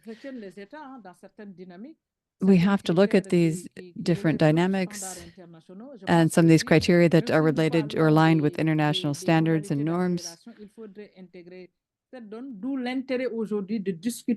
For example, we need to be talking more and more about the issue of what the stakes will be at the international level, at the national level. When we look at these different dimensions, we have to see how we can really implement BSDD and gender-sensitive budgeting in our countries. And I think that this is going to be an essential issue for all of our countries. Thank you very much. I'd like to go back now to Mariama, Ms. Fane. And I'd like to ask you, how do you envision the future evolution of demographic dividend sensitive budgeting in your country? And what additional support would be needed to strengthen the BSDD approach? We've seen that this is a very long process, and if we want it to be inclusive and have a holistic approach, and if we want it to be supported by the community of decision makers and politicians. And you might need different supports when you start up because you have to look at all the different fractures in the budgeting process. So over to you, Mariama, to answer that question. Thank you very much, Aissata, for again giving me the floor. The demographic dividend sensitive budgeting, if implemented, like we already know we're yet to implement it in the Gambia, will represent a strategic shift from traditional budgeting to a more dynamic and data-driven approach, responsive to demographic dynamics and allocating resources to sectors that maximize the harnessing of the demographic dividend. Currently, in the Gambia, not only in the Gambia, but across Africa, we are at crossroads. We have seen, and we need to empower our... Mariama, I apologize. I think it's quite low. Mariama, votre son, your sound is really... Okay, let me move it closer to my mouth.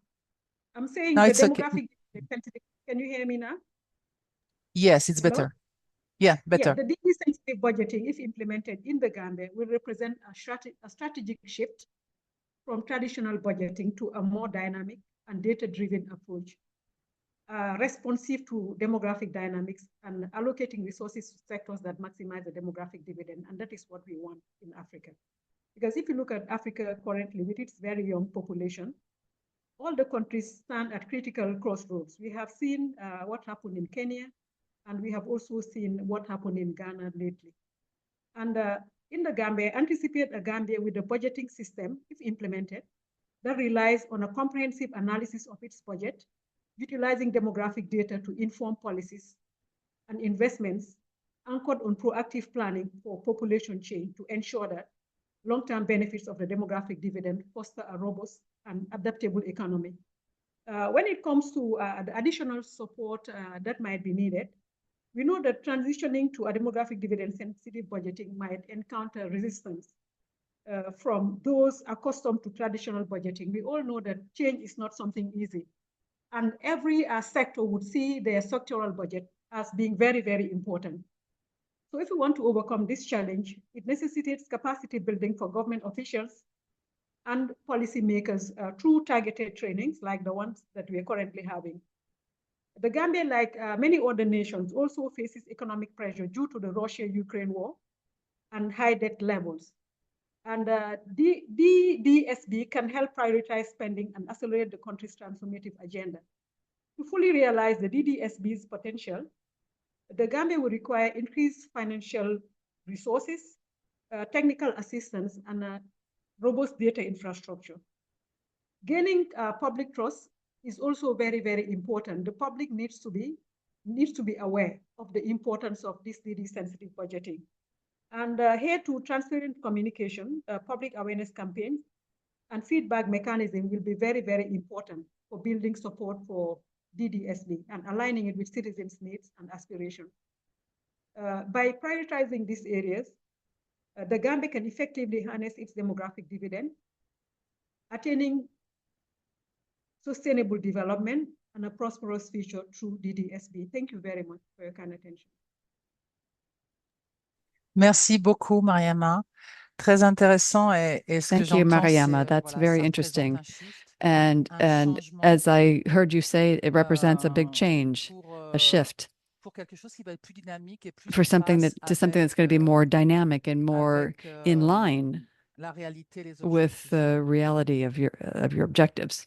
Je vais, dans l'intérêt du temps, je suis désolée, on va In the interest of time, I'm going to retourner have vers to Monsieur just Sidibé, parse out my au questions a Mali. little bit Je vais more. lui So demander I'd ce qu'il like faut to go faire back pour to que, Mr. donc vous avez Sidibé donné un from peu les Mali défis déjà, mais d'une and manière ask générale, you, avec l'expérience que vous generally avez, speaking, with the non experience seulement that au you've had, Mali, mais votre what connaissance du needs to be projet done, SWED qui a not beaucoup appuyé necessarily in ça dans Mali, la but also région, with your experience with SWED, the project that's vision been de done ce in qui se many passe countries ailleurs in the dans des region, pays and qui sont à différents niveaux knowing what's happening in other d'exécution. countries that are at different Faut-il faire levels of budget davantage pour que la execution. In your opinion, dissémination, ce what nouvel needs to outil be implique de done to manière ensure the efficace un effective processus dissemination plus of this new actif et tool ciblé de partage des connaissances pour that vraiment involves créer a un more impact active and mesurable? Vous targeted avez knowledge mentionné sharing les atouts process du to Mali. create a measurable impact? Donc, on voit bien que déjà cet ancrage We plus see large au that in niveau des Mali, décideurs, le fait you've d'avoir un been reaching document out to fédérateur, decision makers est-ce que and you've been cela working with many suffit stakeholders. et So permet it de faire vraiment rentrer cette has nouvelle this enabled you culture de to budgétisation bring about dans tous this les autres change in secteurs, plus budgeting culture in particulièrement, all je pense aux questions sectors? qui ont été posées dans le And chat,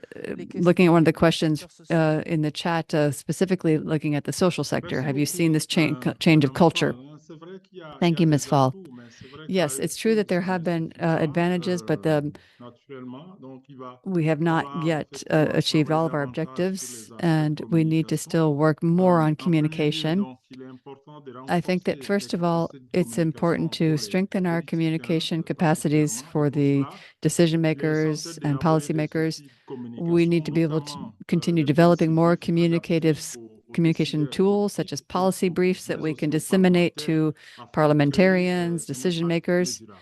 to help create a more Aussi, measurable il est impact. important I think it is d'organiser also des important sessions de to dissémination de plaidoyer sur la hold base des advocacy résultats des recherches de la sessions DSB, or et cela educational allant sessions voir to les be able départements to sectoriels, que ce get soit la this santé, information la fonction de la disseminated femme, out to the l'éducation, various etc., regional mais levels aussi and the des different parlementaires et sectors that work même with des acteurs women des or youth, collectivités territoriales, etc., notamment and to les do this conseils throughout the régionaux entire et les country, conseils communaux, parce que je pense qu'il even est at aussi the community important council que level, tout ne se décide pas because seulement au niveau not central, everything is mais aussi decided ces at the national collectivités-là level, but sont des even acteurs at the décisifs community level, the aussi local dans la level, there are direction very des decisive politiques. actors who do have an Aussi, impact et on il faudrait également how these cibler et the budget renforcer is les capacités des allocated and used. organisations de la société civile, We also have to mais involve aussi civil les society médias, qui organizations more, and we s'intéressent need to work more aux with the questions media budgétaires. Une espèce de so budget that they are more citoyen, educated about these parenthèse, budgeting je issues. dirais comme We ça, need to have more citizen-focused pour budgeting, en if you faire will, des alliés dans le and we need to be plaidoyer able to auprès create des allies décideurs to help us politiques with et this parlementaires. advocacy work Des with réflexions members pourraient of parliament and témoigner decision comment makers. peut-on We need to see how mobiliser we les can acteurs de la société mobilize civile, civil les society médias, actors, the pendant media, les sessions budgétaires, même and s'ils n'y by participent holding pas, comment, parallèlement aux educational sessions workshops about budgétaires, the des budgeting acteurs de la process, société civile peuvent and to see how organiser, civil je society ne sais pas, des organizations can rencontres, maybe organize des meetings sessions pour or plaider en educational disant il nous faut sessions plus de ça, to talk etc., about etc. what Et we puis can en do to dernier advocate lieu, for c'est this. encourager la publication des And I think we need résultats to also des différentes encourage recherches au niveau des régions économiques, qu'elles soient greater nationales publication or more ou internationales. wider publication Voilà of the les results of these quatre points analyses and que studies. je voudrais I think those are the key proposer. points that I Merci would like to beaucoup. offer. Thank you very much. Merci beaucoup, Moussa Sidibé. Thank you very Et much. pour Brièvement, So to briefly, Honorable Anaté, si je peux me retourner Honorable vers vous, Anaté, vous nous avez parlé de if you l'importance, could, you spoke vous avez about the déjà touché ma importance. question You, dans you, votre you première already intervention. spoke about my Et donc, question during your first response. So je vais aller plutôt sur une question I de conclusion would avec vous. more ask, I'm En going to tant ask a que concluding question parlementaire, en tant que instead. député, As a qui parliamentarian connaissait ces informations, et donc nous, on who s'est knew rencontrés au Togo this type lors of de information, we présentations met in justement Togo de during ce type d'information. presentations on exactly this type of Tiens à saluer information. cette rencontre parce que And c'était I'm très intéressant d'être grateful avec for le this réseau des meeting femmes because it anciennes was ministres et really parlementaires interesting actuelles to dans be cette with du this Togo. network of Donc, former and organisation de current la société women civile, mais qui maîtrise les parliamentarians. rouages du changement politique. Et la So, décision a été prise sur cette organisation so a decision de was made travailler à ce qu'un message de to plaidoyer soit fait à l'adresse work du on Premier ministre advocacy towards the Prime civile, Minister que justement les to not différentes improve things for civil society, but to make it so that the various sectorial departments would be involved directly into what was just said. En tant que député, Now, as a quels sont parliamentarian, les conseils ou what les is idées your que vous auriez advice pour or justement what are your améliorer ideas in order l'utilisation to de ce genre improve d'informations the use of fournies par this la type of BSD? La BSD est information un that is procédé provided by the entre guillemets, processus ou outil. BSDD?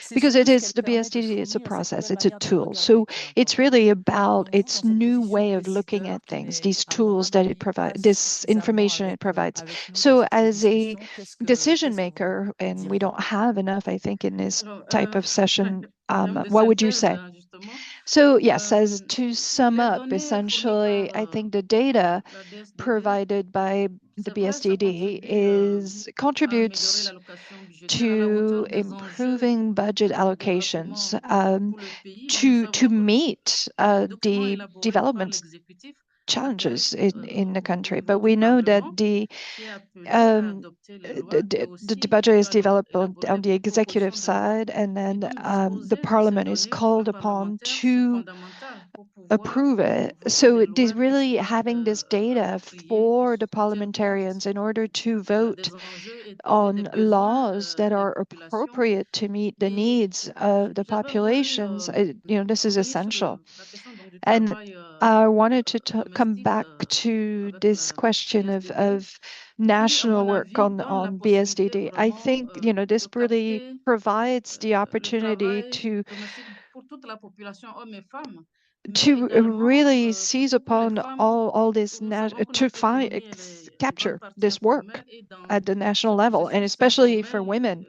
les And femmes because sont we les plus know that nombreuses. women Et donc, are in this informal il y a, work à mon sector, avis, and they're possibilité numerous within this de capter sector of davantage the informal l'impact work. So I think we de can la have DSDD sur le travail a domestique really et have le a better travail, je dirais, understanding of davantage des femmes BSDD on et des work in jeunes the filles et faire en household, sorte the work of qu'on puisse, young avec women, ces données of aussi, women. avoir des stratégies, des And with politiques this qui data, we vont, could develop j'allais dire, strategies dégraisser, entre and guillemets, policies l'informel that pour could qu'on sort aille of perhaps davantage reduce this informal vers le formel. sector so that we have Cela a sera plus avantageux, greater bien sûr, formal en matière sector, donc, and this will be more d'autonomisation advantageous in terms des of femmes. the empowerment of Et women. nous avons effectivement eu la chance And we récemment, had grâce à la recently à the l'initiative de opportunity, PRB thanks to et du the CREG, PRB de bénéficier de la and the formation then de la CREG sensibilisation en tant initiative que femme parlementaire on et ministre. awareness raising Et among ça a été très parliamentarian utile parce que ça a women permis and ministers. à ces femmes, mais aussi aux d'autres acteurs But en this développement enabled de mieux women comprendre to le better sujet, de mieux understand s'approprier le the sujet, topic, parce que l'un to des take a défis, greater à mon ownership avis, c'est ça, of this topic, because one of the big challenges is the de cette problématique. taking Et ownership and the understanding l'intervenant précédent parlait of this topic. de la formation et de la And communication, et je someone pense talked que c'est la about, clé sur training on laquelle communication. And j'insisterai. I think this Il is faut something I really vraiment qu'il y want ait to davantage emphasize.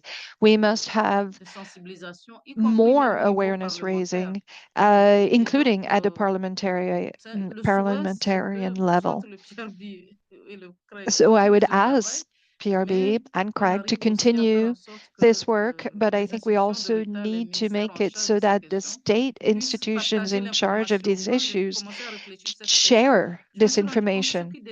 Because, you know, what I realized during this is that those who have information within our institutions, they don't disseminate it. So we must have a better dissemination of information, and this will really help parliamentarians in this process. And the other challenge I want to note in the parliamentary arena is we must, like the Togolese parliament, must really invest in research and investigation issues to provide to get the data that we need to carry out our functions. And we're also called upon to question the government, and we must do it in a way that is well informed.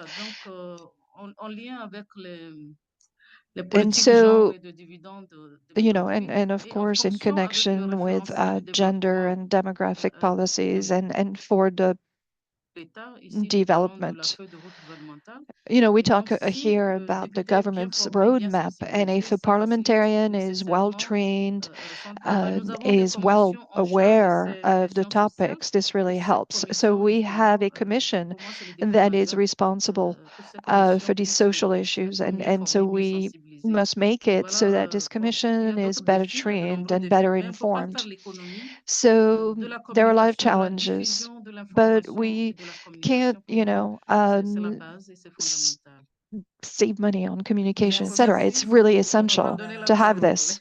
Oui, je vous remercie pour ce que vous avez dit. Thank you so much. Thank you for what you said. We're talking about, you know, the dissemination, the provision of information, as well as the resources, the tools, so that they can be used in an effective manner. So it's not just a question of providing information. You know, it's really, we want to see how this can be adapted to those who are going to use this communication. I'll ask one last question of Dr. Larba, if you are back with us. Oui, madame, je suis là. Voilà, tout à l'heure, j'ai essayé. Donc, bon, on va aller, pareil, je vais vous poser juste une dernière So question. one last question, rather quickly, because we need to finish. But given your experience, I'll ask the same question I asked to the other participants. So documents are created, reports, sectorial reports, there are conversations. Is that sufficient? And it's not just about Burkina Faso, but, you know, what would you say, what would you advise to improve this national cooperation and to take advantage of this demographic dividend? You know, this is really, we're not just talking about a 5-year plan, we're talking about a whole change in governance. So in 2 minutes, what would be the essential points that you would advise to take into account? Thank you. I think very quickly, I think we have to talk about the obvious, really. So the state budget is voted on by the various parliaments. So it's only evidence that is going to prove to governments that they must use this type of budgeting. So the results and the results that have been shown by the scientific research that show us that BSDD can really benefit us in taking advantage of the demographic dividend. So the planning that is done within our various governments, it already takes into account this issue of populations, youth, empowering women. But what we noted in Burkina Faso is, like, despite the fact that we had all these programming documents, you know, so all these documents were there, and it stated that there would be a very important role, but from there, there was not something that made it possible for this youth to bring a added value. So the policymakers, etc., members of the government must be fully aware of what is important. And then we must work so that the results of this research do not remain disconnected from policies, from politics. So say we find very interesting results, but we have problems contextualizing things. So if you look, for example, at the Sahel context currently, with the security challenges, it is very difficult to ask a country that is just really trying to survive, to ask them to attribute a huge part of their budget to a particular sector when they really need this money to just survive. So, we must look at research. We must look how the findings of research can have a result, can achieve results depending on the context. Then we have civil society can disseminate results of research through the research centers. I saw that the University of Berkeley provides data in this area, but this data is perhaps not so relevant to a farmer in Burkina Faso, etc. So what makes it possible to use this is the state, local authorities. So we must continue this awareness raising effort. So the research institutes must provide the findings, but we must continue also to disseminate these results. Thank you so much, Dr. Laraba. When you talk about, the involvement of the population, civil society, and to keep research connected to reality and to day-to-day practices, I wanted to note something that Mr. Sidibe spoke about the fact that when he talked about decentralized authorities, budgeting is not something that just exists at the national level.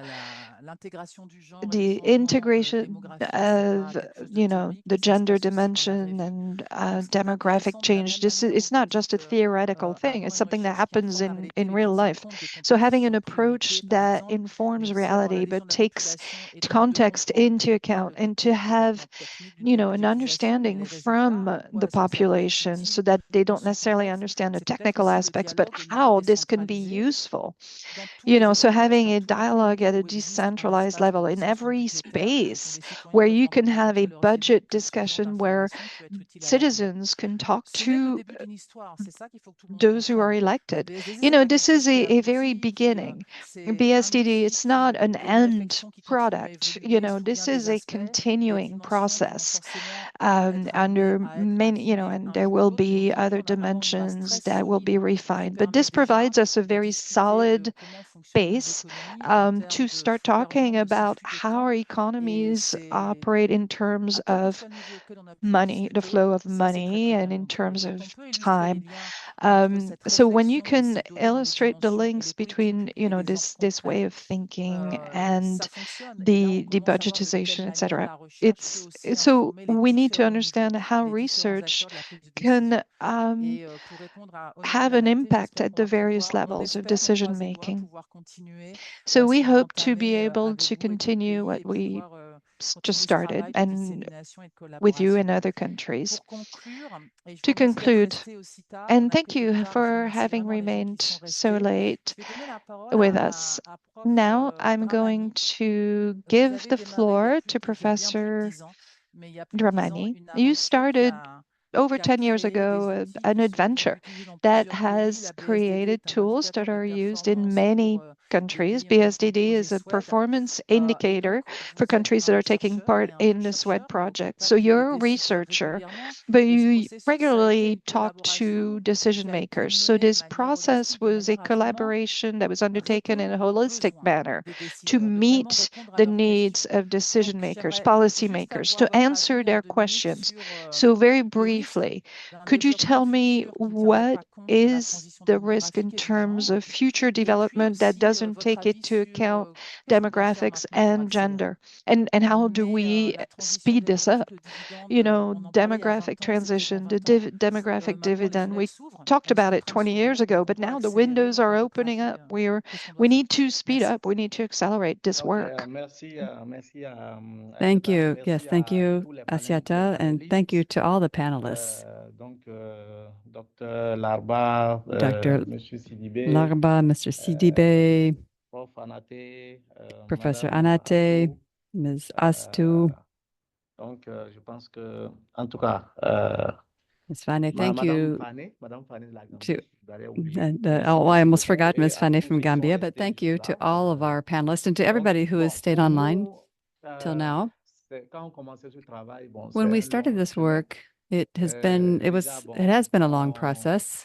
C'est remercier déjà It's tous been a les, long road, and I would like to thank les fondations qui ont all permis the de faire ce travail parce foundations que that have je enabled crois us to do que this work. on a notre doyen qui est là connecté. C'est vrai qu'il I parle think pas that our sur dean is papier. on the Ça line, fait and longtemps, ça fait plus de 10 I'd ans like to qu'on travaille thank sur him ça, and le réseau everybody that aussi we've et tout been ça. working with for the past Donc, 10 years to une develop this tool, UNECA, etc., etc. Donc, Unica, Hewlett Foundation, and all the many la partners. question fondamentale, And I actuellement, think pour that répondre à ta question, vraiment, c'est really the fundamental issue that we have to grapple with now c'est presque une synthèse. Notre problème aujourd'hui, c'est que is that today on n'a plus le choix. C'est-à-dire, we les no pays longer have the africains n'ont pas le choice. choix. African countries no Ils longer sont have a obligés de choice. revoir leur budget parce que They have to sur cette review their question budgets spécifique, and c'est pas des rethink fonds them privés because qui vont faire it's le not développement just de nos private pays, c'est le budget funds national. or donations that are going Voilà, to c'est develop our vrai que les countries. fonds It's privés our vont faire national chose, mais le budgets. bien-être collectif And est so payé par the l'État. collective l'État qui doit faire well-being des of our investissements populations is something structurants that's going to pour be booster l'économie. ensured by Voilà. Donc, our l'État ne crée pas des investments emplois and physiques, investments mais to il doit increase faire our des productivity investissements. and our Il faut growth. dans So these are l'éducation, la investments that we santé, have to make in etc., health and etc., education and les so forth infrastructures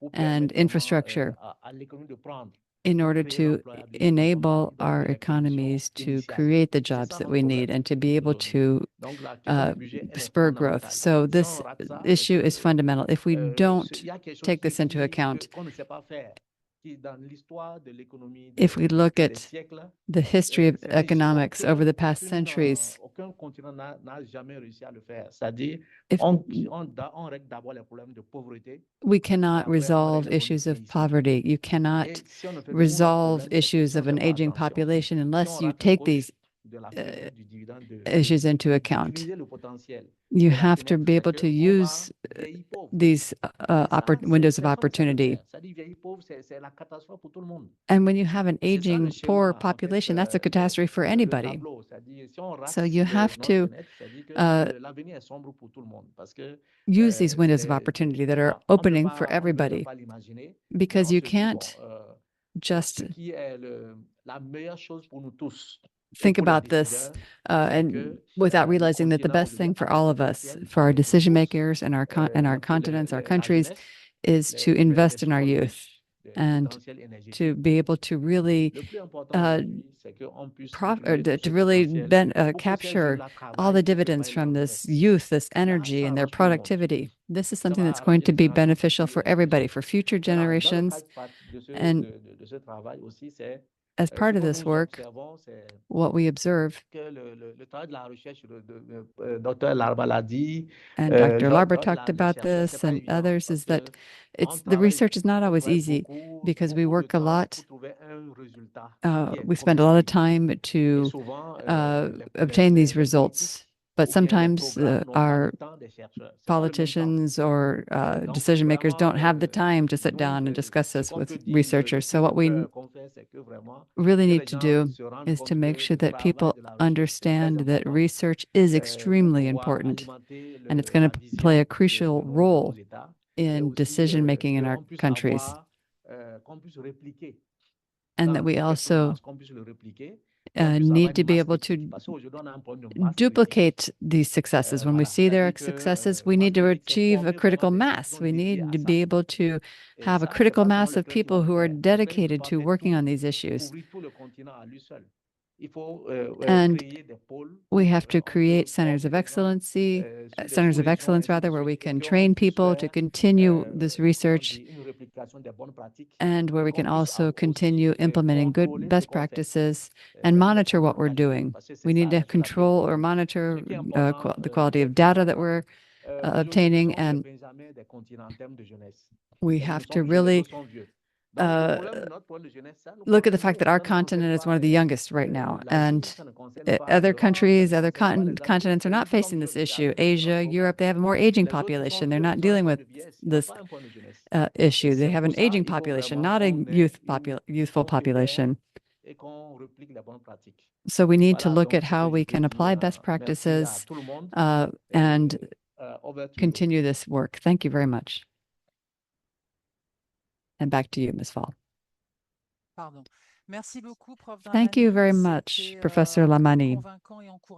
That was very encouraging and very convincing. I think that indeed we know what we can do and we need to do it. The work that we've been doing, the collaboration with CREG and the various countries that are partners in this project funded by the Hewlett Foundation, this collaboration has enabled us to see just how far we can really use our technical assistance to work with different actors and of course, in this process, which is highly based on analysis and research, we can see how we how we can continue to define our priorities and to look at finding the most effective solutions. And I've come back to what Dr. Larber was saying earlier. There's not necessarily just a standardized solution. There's a lot of common research, but we have to adapt it to our different contexts. And we have to do this work of looking at contexts and how we can continue refining the research and the techniques and the language that we're using, the approaches. And this all has to be based on the context. And I think that in our various presentations and in the answers and responses, we see that it's important to look at productivity. And we have to, of course, we think about this at a high level, international level, but we also have to look at it at the decentralized level as well. And we have to see how the data and the BSDD process can help us continue with advocating for change. Changes that will be implemented in countries based on context. But this is a huge change in mentality where we're setting aside our traditional budgeting processes, whether it's programmatic based or, and then looking at how we can adopt these new budgeting processes. And this is something that is going to enable us to also promote our goals of having more transparent governments. I would like to thank everybody who was on our part of our panel today. And thank you for everybody who stayed online a little bit longer than planned. I know we had these technical issues, but of course this happens from time to time. There's nothing we can do about it. And we hope to continue this discussion. As many people have said, we do need to continue this discussion and dialogue because these are areas that are not always as discussed as we should in our various African countries. We need to be able to translate these tools and use them. And as I said at the beginning, all the questions that were asked will be answered. We will also share the presentations and the recording of the webinar, not right away, but because we are trying to think about the best way to share all this information. We don't want to just send out the presentations because there were things that were said today during this webinar that are extremely interesting and could be the topic for a future meeting. And many of the questions that came in writing were also very interesting. And we've had a lot of people in this discussion talking about the youth potential, the demographics of the dividends. And so we will be looking at how we can incorporate all this and so that people can understand what we're talking about. Today, we need to include not just technicians and analysts and politicians in the debate. It's important to also bring in many other stakeholders in different countries to talk about all these different issues along the whole decision-making chain. And so we will, of course, have to think about how we can involve the young people themselves, the youth who are working at various levels every day to improve their futures. So how can we also include them more in this dialogue? It's not something that we can just talk about at a theoretical level. That has no interest. We need to talk about how we can change our political cultures and how we can really have a more effective dialogue, including youth. So we will have future webinars where we can have discussions focused more maybe on the policy side of things. We've been talking a lot about the technical side today, but we will also be talking about how we can use all these processes, this data, and how it can be better integrated into your role as a decision maker or a policy maker. Thank you very much for being with us today. I hope you all have a wonderful rest of your day, and I hope to see you soon. Thank you. Okay, à bientôt.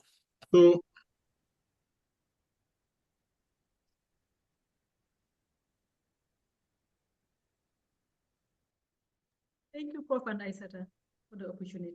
Au revoir et merci. Au revoir. Thank you, Mariama. It was great to have you here. Thank you for making the time. Au revoir, Madame Diouf, honorable Anate Moussa, à bientôt. Bientôt. Ciao, ciao. Au revoir, à bientôt. Au revoir, voilà, je regarde sur le truc. Merci. Au revoir, docteur Laba. Merci d'avoir été présent. Vous répondez toujours à l'appel. Merci, c'est toujours beaucoup. intéressant. Merci vraiment. Merci, c'est un plaisir. Et à très bientôt. Merci. À bientôt. Au revoir.